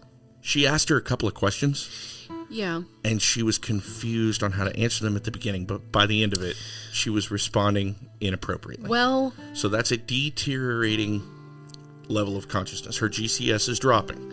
And I can assume if I was in the room, her eyeballs are probably closed and she's not really moving around a lot. It sounded to me like, God, this is horrible to speculate, but just based on the information that was present in the video, it sounds like her mouth is touching the speaker of the phone, doesn't it? Yeah, so when I listen to it, for some reason, my imagination puts her laying on the floor and he's just called 911 and put it on speakerphone and laid it next to her face. Okay, but that's probably not true. It's probably not, but that's what I'm seeing in my brain. Well, just picking out based off the evidence that was present in the video is she says, can you name your attacker? And she says, I can't. Can you name your attacker? Yeah, she says I can't say. But now, then she just asks a different question, like a good dispatcher. Yeah. Is he still there with you? Yeah. And he answers. He answers. So he's obviously got it on speakerphone and he's listening. It does seem like he has it on speakerphone. Now, if that's true, if he is the perpetrator holding the phone on speakerphone next to her face. With a gun in his hand. And has no compassion for her well-being whatsoever. Yeah. He has probably just set it on her face, but he didn't let go of it. So that tells me she has no motor command or response. Yeah. So that drops it again. Yeah. I would put her GCS anywhere between 13 and 11 just based off of not being able to see her. Just based off this. Oh, I almost forgot. The other good thing is the pain. The pain is good. Yeah. I know that sounds so horrible, but like when we take care of pediatric patients like babies, screaming babies, bawling babies, my favorite babies. You know why? Because if you're screaming and you hate me, you're alive. And you have a heartbeat and your lungs work great, and that's what I want. So in this particular case, she can feel pain. Yeah. So I know, just based off that it probably has not severed her brainstem or penetrated the cerebellum. I don't think any of that's true. I don't think it's in the actual brain tissue. I don't think either one of those things are true because she can still feel pain. She's moaning, she's grunting, she's hurting. Yeah. If it penetrates any of those major portions of the brain, you won't get that response. The only thing that I can think of is that it hit her. This is just speculation. I do not know. I was not there. I did not read the report. But it sounds like the bullet struck her skull, caused a crack or a break in that skull plate, and now she's bleeding inward because a cerebrovascular accident is what we call a stroke. And that roughly translates to blood touching the brain or a clot stuck in the brain that prevents blood from moving past it. So if she has a bleed, if blood is touching her brain tissue, that could explain her slurred speech and her paralysis. I will say I let an EMT friend listen to it, and she said, the first thing she said was, sounds like she had a stroke. That's the first thing she said. Well, then she is a very good EMT, because I'm telling you right now, being able to identify a neurological deficit in a person that you've never met before is very difficult, because I don't know what her normal is. Exactly, yeah. But I'm assuming that Mrs. Brittany Anderson had no previous stroke history or neurological deficits of any kind. Yeah. So if you go off that, healthy, young lady, 8 kids, you ain't raising 8 kids with a stroke, so that's not out. That's out. Yeah. She's normal just like me and you. And now she's slow, confused, slurred speech, paralyzed, deteriorating LOC, elevated respiratory rate. But she can still remember her name. She can still remember her birthday. See, and that's different scales. So we actually use 2 scales to determine how alert you are. I use what's called the ANO and the GCS. So the GCS is what we already talked about. That's the Glasgow Coma Scale. And the ANO bits are you alert to person, place, time, and event. Yeah. So she knows who she is. She knows who she is. She told them. She knows where she is. She knows where she is. Yeah. She's at home. Yeah. Okay, here's the crazy part, right? Yeah. So a cerebrovascular accident can lower your GCS without lowering your ANO. Okay. All right? Because she knows exactly what happened to her. That's the 4th one. That's the event. Yeah. I can tell you what I do know is that I've touched a bunch of dead people and a bunch of alive people, and I've had to write reports on them, and I'm telling you right now, I would put that lady at ANO to 4 with a GCS between 13 and 11. The only confusion that I would note is her inability to stay in the event because of her deteriorating level of consciousness. We use that to measure your ability to process thought. I want to see if you're lit out of your mind on meth and you don't know if I have, a regular face or a dragon face. Like, that's what I want to look at. Yeah. If I came into her apartment, scooped her up on a blanket or a mega mover, and drug her outside and she saw it was dark, she would know in her mind. If I said, honey, what time of day is it? She'd say it's nighttime. Boom. Now you're alert to time. Right. Where are we? You just picked me up in my apartment. Somebody shot me. All right, you still don't want to tell me. Great, fine. But you do know that you were shot. Another one, and it's so awful, and it's going to tug your heartstrings, but she says, I can't hear all my kids. Right. I know. That one will rip your guts out. I don't get goosebumps very often, but, I literally tensed up when I heard that part. That one will rip your guts out, but it is an indicator that she's still in the present moment. Yeah. And even more importantly, remembers the previous moment. That is enough right there to tell me that she knows exactly who shot her. She knows exactly what happened before this happened. Yeah. And here's the worst one. Here's the one that I don't like at all. And this is just me assessing it as a medical professional. She says, I'm going to die. I'm dying. That is an actual assessment tool that it's an unofficial assessment tool, but it's an actual assessment tool that we use in the field to indicate the patient's initiation of decompensated shock. And just to clarify real quick, compensated shock means that your body's trying to fix it. It's trying to fix what happened to you. And decompensated means you've given up. Okay. Your body has given up. That's correct. Your body has given up. All your defensive mechanisms have failed and you are circling the drain, so to speak. I got air quotes open. I'm doing that. Impending doom is a vocal preface to decompensated shock. I guarantee you could put 100 paramedics in a room and tell them you got an 85-year-old grandma that looks up at you and says, with great vitals, I think I'm about to die. Yeah. And every single one of those would tell you the same thing. I'm going to stop talking to grandma and look at the monitor and see where her vitals are. Because that's them going, she knows. Yeah. You can feel it. And it's called impending doom. And impending doom is a real thing that we listen for. And any paramedic worth his salt that's been on the street for long enough to know better, if they hear a patient say, I think I'm about to die. Yeah.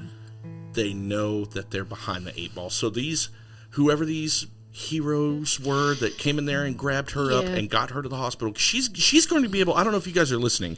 If you guys are listening, you're my heroes. You Muskogee guys that came in here and got this chick and put her on the stretcher and drove to the hospital and got blood all over your clothes. And and saw what you saw. Dude, you did the thing. You did the thing. That, I don't think you understand that a traumatic injury in the field of this level of critical nature has less than 10% survival rate. And if they go into arrest, it's less than 1%. Yeah. cardiac arrest if they, if their heart stops. It's less than 1% survival rate. And whoever these two fucking badasses were that ran in and snatched this lady up and threw her in the cot and drove hot from Muskogee to a level 1 trauma center like a boss, these dudes need all the kudos. Yeah. Because that is a hard case. And I guarantee you, when she got in there, they were behind the 8 ball. And they got there in less than 9 minutes. That's all you want. Yeah. They got there in less than 9 minutes. They snatched her up. By the way, our protocol is 9 minutes and 59 seconds. So they were really? 1 minute away from being outside of just protocol standard issue. They still got to her. They snatched her up, threw her in the truck, and they saved her life. Because I promise you, just listening to that 911 call, 2-3 minutes in a call like that makes a difference. It makes all the difference. Yeah. A car in front of you that will not move out of the way can kill that patient. Yeah, so everybody out there I'm getting off my soapbox, who but doesn't freaking pull over I know, I'm kind of for bleeding, lights and sirens. I'm bleeding my own nonsense. But what I mean is, Pull the freak over. It's a difficult case where they've suffered a gnarly trauma to their head and brain pan, and then you've got some poor lady or bystander, layperson's holding pressure on it with like a dish towel or something, and you go in there and you take over, you put your hand over theirs and you hold the dish towel, and then you take them out to the ambulance. They're awake, they're talking to you, and this is just part of the job. I need to see what I'm dealing with, so I move the dish towel. Then a piece of her brain falls out and she dies immediately. I mean, it's the worst possible injury that you can get for survivability, and it is an absolute miracle that she pulled on the other side of it. It sounds like she says on multiple occasions, the dispatcher says, "Who did this to you?" And she says, "I can't say." But then at another point, is your attacker there with you? Yes. Well, who is it? I can't say. So she knows what happened. She knows what happened to her. But it would be very simple in this case to prove that Mr. Pridgeon is in fact the assailant. Yeah. Even without her testimony. Yeah. Just with that 911 call. Yeah. And if she had died, I just need 2 pieces of information. Yeah, if she had died, you could still use that for sure. No, 100%. Yeah. So he's holding the firearm in his hand. Yeah. And then and speaking of that, I wanted to address something that we talk about later towards the end of this episode. We talk about a deprived child hearing, where I'm going to say, I don't know what that entails. I don't know how many kids they had. As per this update, I know now that she had 8 kids. 8. He says there's 8 kids. She says there's 8 kids in the 911 call. And later reports say that there were 3 children still alive and unharmed. Oh, thank God. Yeah, in the house. 5 children were deceased. So there were, in fact, 8 children. So later, when you hear us talking about the deprived child hearing, it has to do with those 3 surviving children. Okay. So I know it's weird to update an episode in the middle of the episode, but I got a hold of the 911 call, and I thought it was important to put before the body cam footage. It's very important, too, because this is a rapidly developing story. We might come back and edit this episode again. And I will say that I have all of our evidence on the website in the case file section, except for this 911 call, because it doesn't allow me to update MP3s, which is weird. Well, that's because we can't do that here in 2022 where we live. It only lets me put files and pictures and videos, but not MP3s. So anyway, this 911 call is absolutely untouched. I did not edit it in any way. I didn't cut it down. So it's 8.5 full minutes of a 911 call. We're just going to have to keep you updated. If he didn't do it, it is a exposition on the state of mental health in this country. And if he did do it, it's an exposition on the state of mental health in this country.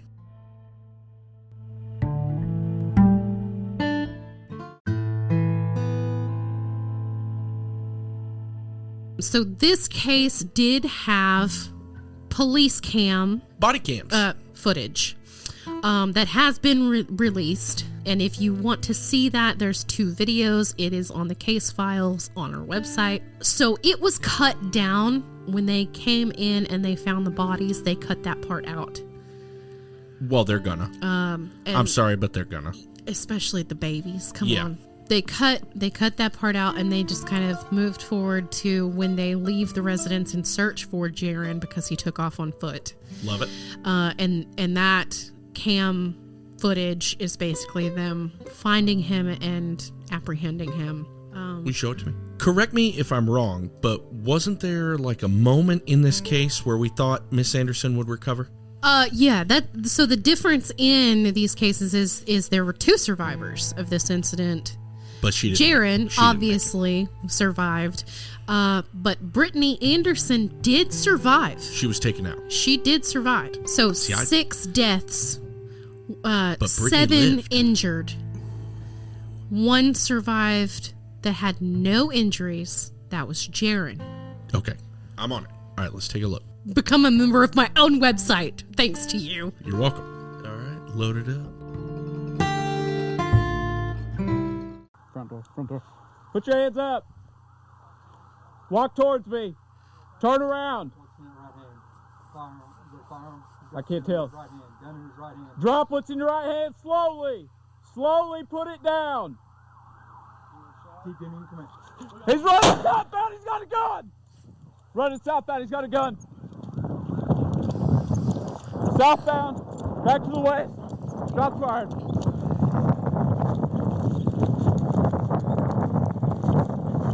Is he firing non-lethals? Because he just shot immediately. That's not good. Show us your hands! Where's he at, Leach? Where's he at? Show your hands. Contact, north side. No. Show us your hands! Walk this way with your hands up. Walk this way with your Walk hands this up. way with your hands up! Walk backwards. Keep walking. North side of Pleasant Do Valley. not lower your hands. Keep them up. Keep walking backwards with your hands in the air.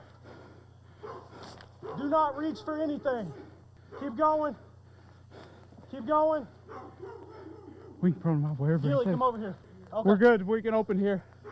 Who's got? Gilly, you got hands? Keep walking backwards. We can prone them out right there. He's out in the open. Drop down to your knees. Do not move. Don't move. Somebody get to the house and check up. What's your name? In custody.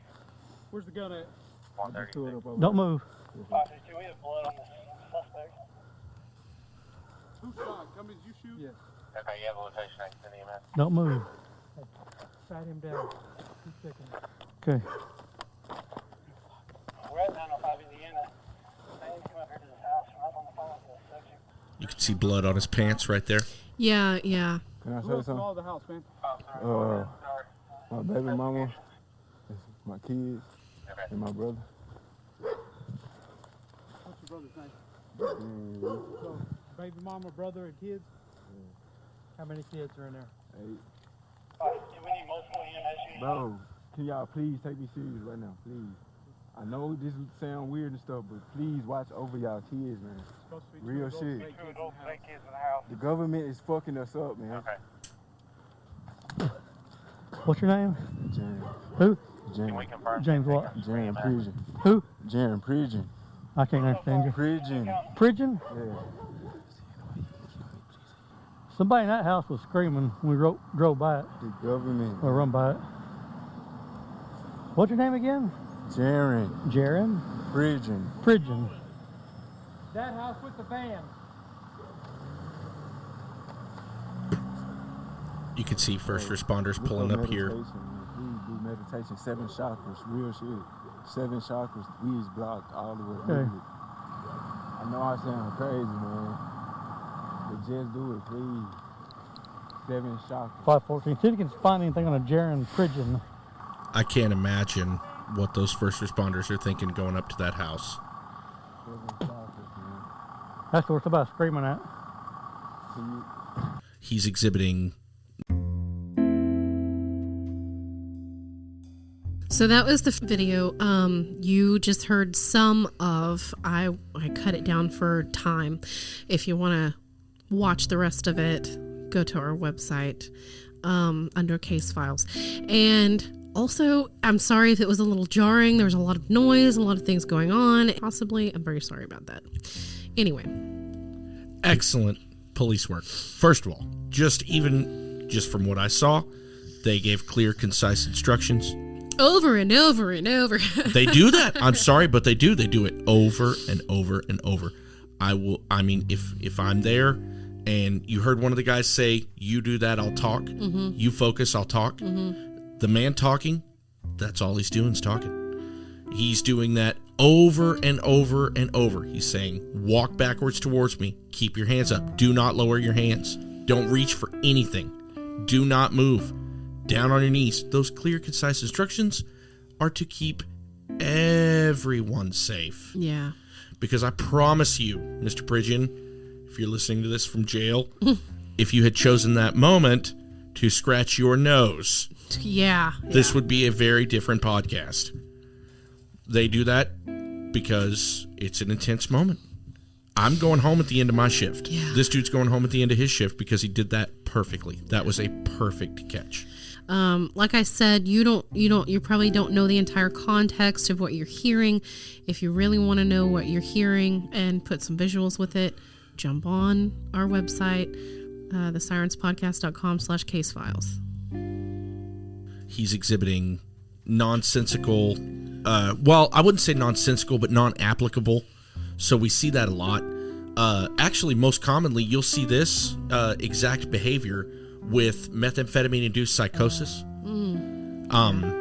Now, I'm of course in no way stating that he is or is not, because there's no way to know without a blood test whether or not he's under the influence. Yeah. But that behavior is commonly exhibited in other subjects who are experiencing methamphetamine psychosis, and it's non-applicable statements. Like, for example, they ask him, where's the gun?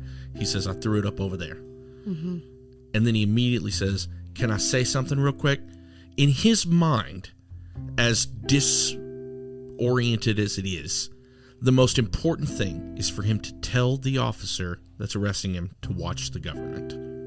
That's an inapplicable statement. Yeah. And then he repeats it several times. Then he goes into some spiritual, meditative, 7 chakras nonsense, and he repeats that statement several times. You have to remember, in that moment, his mind is experiencing a disassociation from what is real and what is happening to what he believes to be the most important information he could share with that officer. So we check, as paramedics, for 4 things. It's called checking your mentation. I want to see if your mentation is at baseline. You and I, we're at baseline. Mm-hmm. Kind of. We have a kid. and let me tell you something. That'll take you out of baseline real quick. But our mentation is at baseline. It's normal. We can assess the world around us in its reality. And the best way to tell if you are capable of doing that from our very limited medical scope is 4 things. We check to see if you are alert to self, place, time, and events. So if I ask you, what is your name? You would say Raven Rollins. If I say, where are we? You would say, in my office. We're in the office. We're in the studio. We're recording. Right. If I say, what year is it?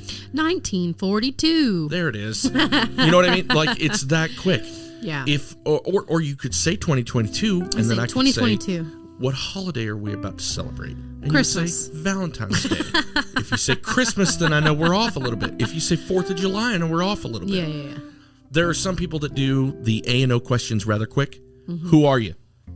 Raven. Where are we? Tulsa. What year is it? 2022. And then for the event question, it's very common practice to ask someone who the President of the United States is. Yeah. That one's easy. Yeah. That tells me you know what's going on around you. For people who you have no reason to suspect have lost their mentation, that's enough. Yeah. In this case, it's not. Right.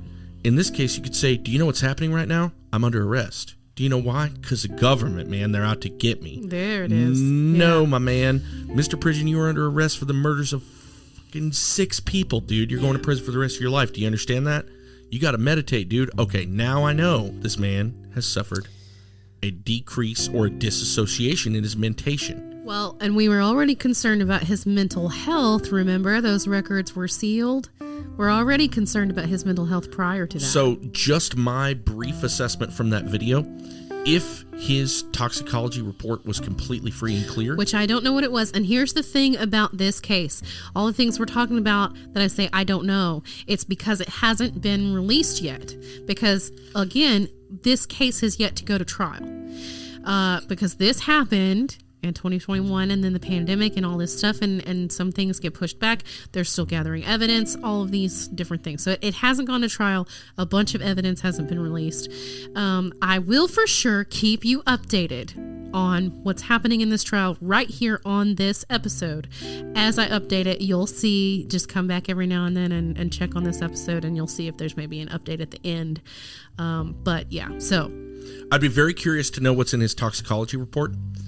Because if it is free and clear, and of course I am assuming it has to be, you can't just assume someone's on drugs, that's bad medicine. So if his toxicology report is free and clear, I would state that this man at the very least has a dissociative disorder, most commonly miscategorized as paranoid schizophrenia. A dissociative disorder could be any number of psychoses. For example, you could be totally and completely normal mentally, you could have no disorders whatsoever, but your disassociation is that you can never not wear socks. And then if I ask you about it, you go, oh, well, because of, the bug people that live in the floor. Oh, there it is. There, yeah. Okay. Yeah. What do you do for a living? I'm an air traffic controller. I have one of the most intense jobs in the entire world. Like, I can handle it. I can do what needs to be done. I just got to have my socks on, man. Yeah. Because of the bug people. You know about that. It's no big deal. So he was obviously showing signs of some sort of disorientation. I would absolutely state that he has dissociative triggers. There are so many identifiers just in those short. What were those videos? 3 minutes, if that. Each one was around 2 minutes, 2.5 minutes. So yeah. So just in that brief amount of time, you can absolutely tell that he has a dissociative dysfunction. Well, and you really only see him, like, you get to talking to him in that last video, and that one was like 2 minutes. So he cannot correlate the gravity of the now. Yeah. With what he believes to be the most important thing. Right. That is an indicator of an altered mentation. Now, of course, you take him into the emergency room. They're going to ask him who the president is. He's A&O to 4. They'll kick him out. But that man was suffering a dissociative take. Any mentally trained professional would tell you that those repetitive statements and that disassociation between the gravity of this situation and what he believes is the most important. They would tell you that that's a dissociative dysfunction. Yeah. Well, and I feel like with this case, the reason why it's taking longer to get to trial, not to mention the pandemic, but because they have to evaluate him mentally. Sure. For this. And they're going to have... That may or may not be pertinent. I guess it'll just depend on the attorney. It'll depend. We'll have to see. We'll have to see where it goes. Let me ask you about Miss Anderson. Okay. Yeah, she suffered some pretty intense injuries. She did. But so far as we know, recovered. Again, I'm not sure exactly where she was shot. I do know she was shot. I don't know where. I don't know how. I don't know how many times. Again. So, but I do know that she has, as of now, made a full recovery. So we're fully recovered. Fully recovered. However, the only thing that I know that she has told the police so far is that she does not know who shot her. It came out of nowhere. And that, so she couldn't identify Jarron as the person who actually shot her. Sure. But she did say that she overheard him, as she was lying on the ground, say, "I shouldn't have done that." Well, that's not good. So, those are the only statements I know of so far. All right. Because she is the only witness in this case now. So they probably are keeping her statements at a minimum in preparation for trial. They probably are. I truly hope that she saw more than that statement, and I hope she takes this guy down. I mean, Jesus Christ. Here's the thing. What I was telling you yesterday or whatever. This guy, I mean, I don't think that she's protecting him in any way. I don't. Because you just took 5 of my kids. Yeah, I'm sorry. And I will eat your face off with my teeth, with my bare teeth. If you took 5 of my children, if I did that 5 times and you took them from me, no, I'd be unstoppable. The only reason that he's alive is because he's in jail. I can tell. Oh, you know what? Let me just say that might be why that is her statement. You know what? I don't really remember who did it. Am I free to leave? I'm just saying. What are those devices they used to use in like the 20s for laundry? Oh my the like God. roller things. Can we just put him in that and just go to the Flatten them face? I don't know. I mean, HIPAA, super fun rule we've been talking about this whole episode, right? Yeah. Did you know that it does not apply in the sense that we believe that it may or may not lead to the harm of someone else? I think I talked about that in a previous episode. So if you tell me that if you get into my ambulance and you tell me that you're suicidal, I am allowed to write a third-party statement to put you on an emergency order of detention to save you from yourself. Yeah. I cannot share that information with anyone except the people directing your care. Right. So that third-party statement goes to the nurse or doctor, whoever's in charge of you. So if an LMHP comes in and assesses that you are no longer a threat to yourself, they let you go. That's fun, right? Now, if you get in my truck and I ask you if you're suicidal and you say, no, I'm not, but I'm having a psych day. And I say, okay, let's talk about it. And you go, well, it's no big deal, but I got this gun I had in my pocket the whole time because nobody checked me. Oh, no. And I just kind of want to kill somebody today. Oh, my God. Can I see it for a second? Oh, yeah, sure. And they hand it to you and you put it in the safe. Then you go, can I ask you a question? Yeah.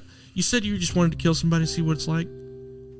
Anybody particular in mind? Oh, no. And they go, no, not really. Just whoever I make eye contact with next, God. I'm going to murder them. Which could have been you. Could have been me. So, yeah, that's the thing. At that point, I can go, dope.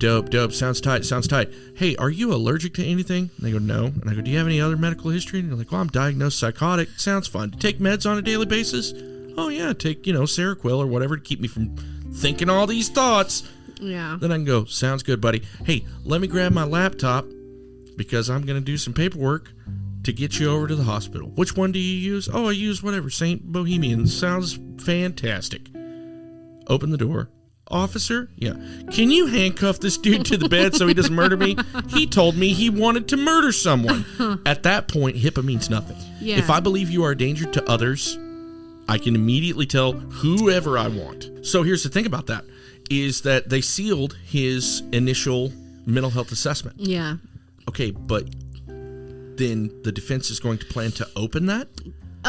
Probably. I mean, it's going to depend. So if he had proclivities in that mental health assessment that allude to the possibility that later in life he could murder, then his mental health professional had a responsibility to tell someone. Mm-hmm. And they didn't because the record was sealed. Right. So if the mental health professional, that's why I'm very interested to see how this plays out.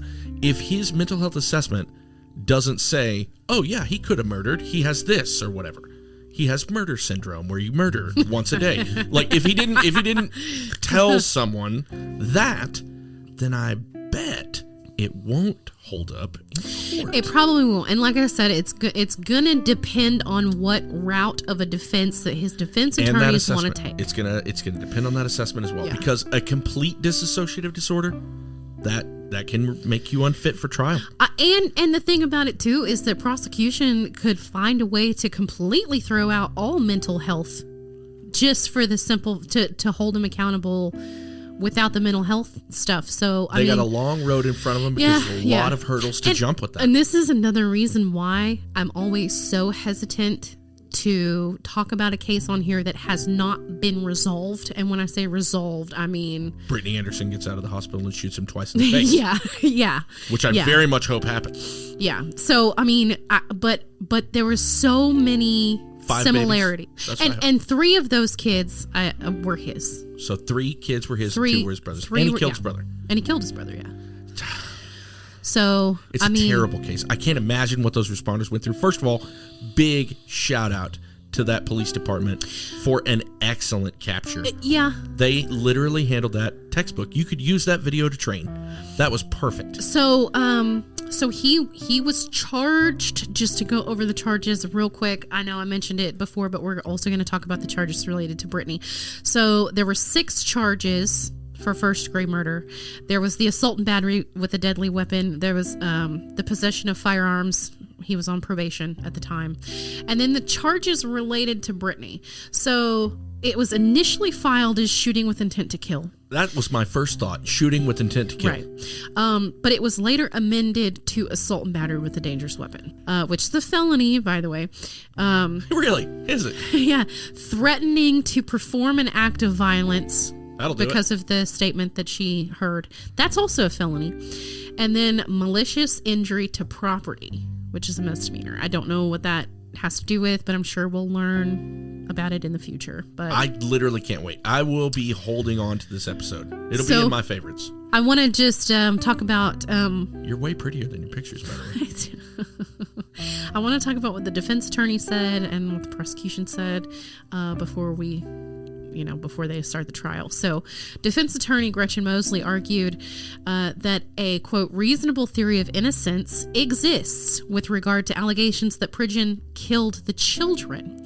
She acknowledged that the evidence could lead a person to a reasonable inference that Pridgeon killed Lee, his brother, but said that her client has, quote, some real mental health issues. So that's what is telling me that they're gonna go that route. Can you imagine how much she knows about that? I watched 2.5 minute long videos. I saw 5 minutes of this dude and I knew he was crazy. So she's probably been locked in a room with this dude for hours. This next quote, I'm just gonna sum it up because it's kind of long, but the next thing she says, who's to say that Javarian Lee, the brother, did not shoot and kill the children? And then when Jarron saw what was happening, he tried to stop his brother and ended up getting the gun from him and shooting and killing him. What is the probability of that being true? It's gonna. I mean, not. What do we know about? What do we know about Javarian? Did he have a litany of mental health issues? Probably not. I will say that in the photo that I showed you of him and the children, sure, he was very well put together. I don't know what he did. My Baron was wearing Crocs and socks when he got arrested. I don't know what he did career-wise or whatever, but I know that he was wearing a suit. That he was looking good. Like, he was a good-looking dude, Can too. I tell you a secret?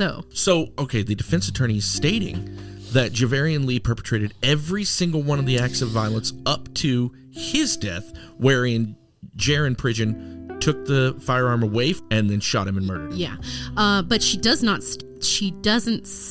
bring Brittany, the mother, into that statement at all in any way. I don't know what she thinks happened there. I don't either.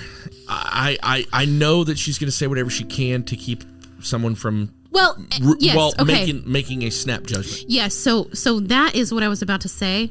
I think that she has given two alternate things here. She's talked about the mental health issue, and she gave an alternate theory. And what she's doing here, I believe, is she is already trying to create reasonable doubt. Well, yeah, she's wanting you to go, hey, before you watch those 2 videos that we've got here, buddy, don't blame my guy just because he's being put in handcuffs and ran from the cops with a gun in his hand. Don't blame him. Right. You don't know the whole story, which is fine because we don't. That's what I love about the justice system in this country. And we don't will know the whole story. When the trial happens, we will. But the district attorney remained adamant that Pridgeon was criminally responsible, pointing to testimony from the surviving mother. That'll do it. So he was also the only adult in the home, the only person that made it out uninjured. Let me ask you some dimensions questions a lot of people don't think about. How tall is Jarron Pridgeon? He was like 6'1", I think. Because in that video, it looked like he weighed maybe $180. Yeah. What about Javarian Lee? He was pretty stocky, actually. He was a big old boy. Yeah. And I do have pictures of both of them in the case files on the website, so you can go and look there. So you're telling me Jarron I don't think took a gun away from that giant man, suffered no injury? That's what I'm saying. I do not believe that. No. Jarron had a deferred sentence from all that previous stuff. And there was a district judge that after all this happened, he just went ahead and accelerated it.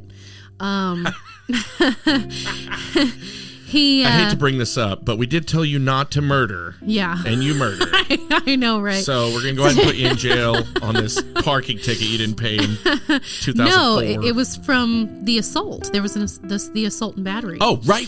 Before. Right. It was deferred. So no matter what, you go in jail, big shooter. So he accelerated his 3-year deferred sentence in that case to a 10-year prison sentence. So no matter what, this guy's sitting behind bars. No matter what. Yeah, for at least 10 years, and that gives them time to put their case together anyway. We got a lot of time on this case. We got a lot of developments that are still going to come out of it, and it makes my heart sing. It does say here that this dude's sitting behind bars while we wait. I love it. It does say here that he got that deferred sentence because of the mental health evaluation.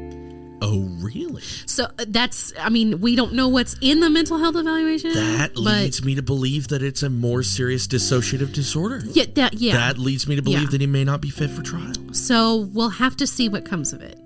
But the judge reiterated his decision to block journalists. Here's the thing about this case. So speculative. It's driving me nuts. I need to know everything. Here's the thing about this, and I think it's because of the 5 children that the judge decided to do it this way, but he's trying to keep it as much out of the media as he can. So Good call. I'm probably not going to have an update for you for a while, because it is probably going to have to be a said and done kind of thing, because the judge made a decision to block journalists and other spectators from even listening to evidence in the case. And that's you. Yeah, that's me. That's you. Me. To block Raven Rollins from this case. He had closed nearly all proceedings to anyone who was not directly involved with the case. You are directly involved in the podcast. Is that going to work? He told the defense attorney it was because he had agreed also to hear evidence on some sort of deprived child matter that was related to a surviving child. So I guess this dude's Jarron got a bunch of problems. I guess Jarron had more than just the 3 kids. That maybe another child was off somewhere else with someone else, but it is a surviving child, and they have a deprived child matter case on that, and this judge has to hear that. So there's a bunch of kids involved. There's a lot of that going around, and it's the right thing to do. I'm it sorry. Is, I know that, as fans of this genre, there's a lot of people that want to be up to date, and of course the natural human condition to follow a case when it goes out like this. But it's just the right thing to do. Let these kids rest. They don't know any better. They don't deserve this circus parade. He already blocked reporters from listening to the defense attorney's arguments. That was like 10 minutes before she reported that he denied a motion. Interesting. Yeah, and it says surviving children. I don't know how many other children there are. It could be Javarian's, it could be Jarron's, it could be Brittany's. I don't know. Never underestimate the ability or capability of a person to reproduce. So the defense attorney did say, quote, "I noted that obviously, he could protect the interests of the children by having the deprived hearing separately, and that can be conducted privately according to state law. And then we could proceed with the preliminary hearing." And he just said he's thought about it a lot. He wasn't going to do that, so he's planning to proceed. I guarantee you it's because of the other children that are victims in this case. Yeah. It's just the right thing to do. It is. It's a good call. And anytime anybody asks them to comment on this, they just decline to comment. And so it's a very elusive case. Man, can I just dote on you for a minute? This is a good... Yeah, on Why? You. 1, you're amazing. 2, you're very... You're very amazing. You're very pretty. You can't see that on the podcast, guys, but trust me, she's hotter than donut grease. Okay. All right, but what I mean is, you picked this episode perfectly. You got a love triangle right in this. I know, that's what I'm saying. It's a love triangle, multiple murder. that's... Yeah. Can't get any better than that. You said when we started you didn't know why this was a Valentine's episode. That's a good one, man. Yeah, love triangle gone wrong. Love triangle turned into a multiple murder. Here is the part that no one's going to be able to reconcile, is why the children had to die.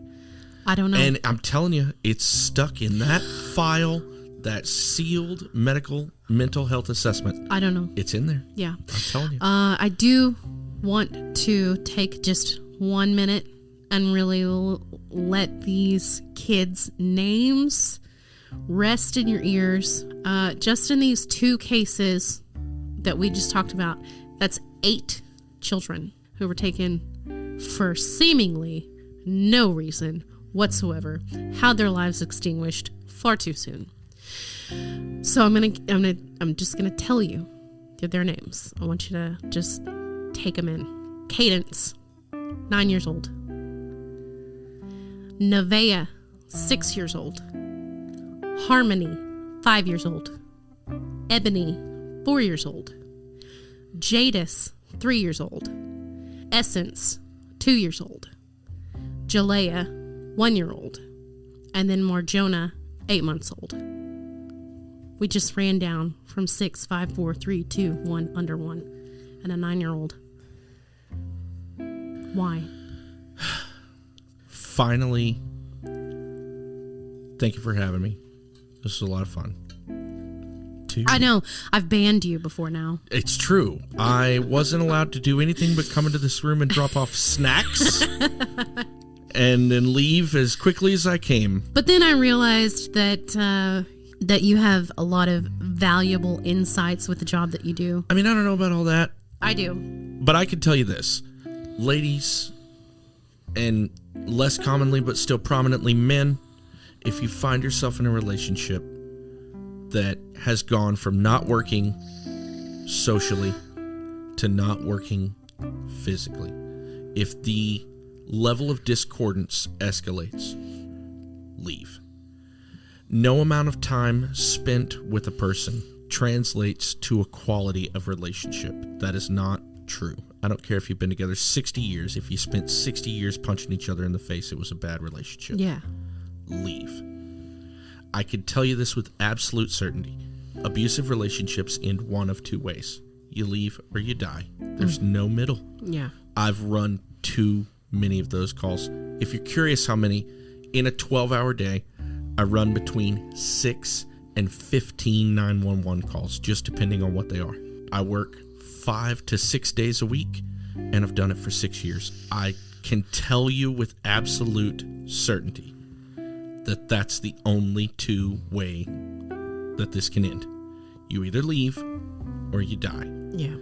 Domestic violence is not a joke, and there's not enough being done about it to end it. You have to end it. Yeah. Until we can get better resources and better laws in place, you're the answer. Pick up your things, put your kids in the car, and go. If you can't get away, call 911. Someone like me, or if you live in Tulsa, it could be me, will show up, and I will do everything that I can to help you get out of that situation. And I know there are hundreds of first responders, thousands of first responders that think just like I do.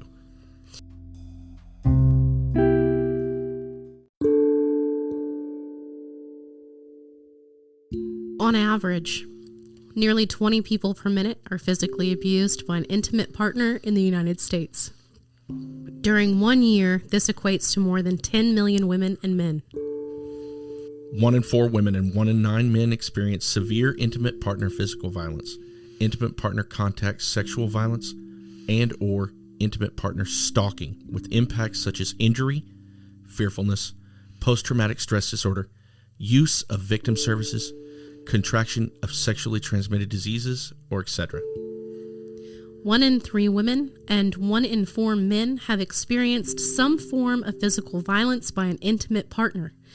This includes a range of behaviors, slapping, shoving, pushing, and in some cases might not be considered domestic violence. 1 in 7 women and 1 in 25 men have been injured by an intimate partner. 1 in 10 women have been raped by an intimate partner. Data is unavailable on male victims. 1 in 4 women and 1 in 7 men have been victims of severe physical violence, beating, burning, strangling by an intimate partner in their lifetime. 1 in 7 women and 1 in 18 men have been stalked by an intimate partner during their lifetime to the point in which they felt very fearful or believed that they or someone close to them would be harmed or killed. On a typical day, there are more than 20,000 phone calls placed to domestic violence hotlines nationwide. The presence of a gun in a domestic violence situation increases the risk of homicide by 500%. Intimate partner violence accounts for 15% of all violent crime. Women between the ages of 18 to 24 are most commonly abused by an intimate partner. 19% of domestic violence involves a weapon. Domestic victimization is correlated with a higher rate of depression and suicidal behavior. Only 34% of people who are injured by their intimate partners receive medical care for their injuries. 19.3 million women and 5.1 million men in the United States have been stalked in their lifetime. 60% of female stalking victims and 43% of men reported being stalked by a current or former intimate partner. Among felony assaults, defendants charged with family violence in state courts, 84% had at least one prior arrest for either a felony or a misdemeanor, not necessarily for family violence, and 73% had been previously convicted of some type of felony or misdemeanor, not necessarily family violence. A study of intimate partner homicides found that 20% of victims were not the intimate partners themselves, but family members, friends, neighbors, or persons who intervened, law enforcement responders, or bystanders. Of the nearly 500,000 men and women in state prisons for a violent crime in 1997, 15% were there for a violent crime against a family member. About 90% of offenders in state prisons for family violence had injured their victim. 28% of the victims of family violence were killed. 72% of all murder-suicides involve an intimate partner. 94% of the victims of these murders are female. 1 in 15 children are exposed to intimate partner violence each year, and 90% of these children are eyewitnesses to the violence. Among incidents of parents killing their children, 19% involved one parent killing multiple victims. If you are in need of support for domestic violence, you can go to www.thehotline.org, where you can live chat, you can text START to 88788 or call 1-800-799-SAFE. That's 1-800-799-7233. Or, of course, you can always call 911.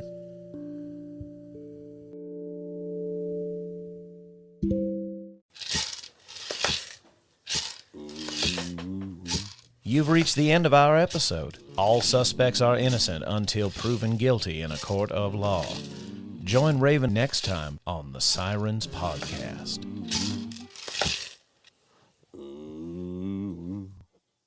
Do we have an outro?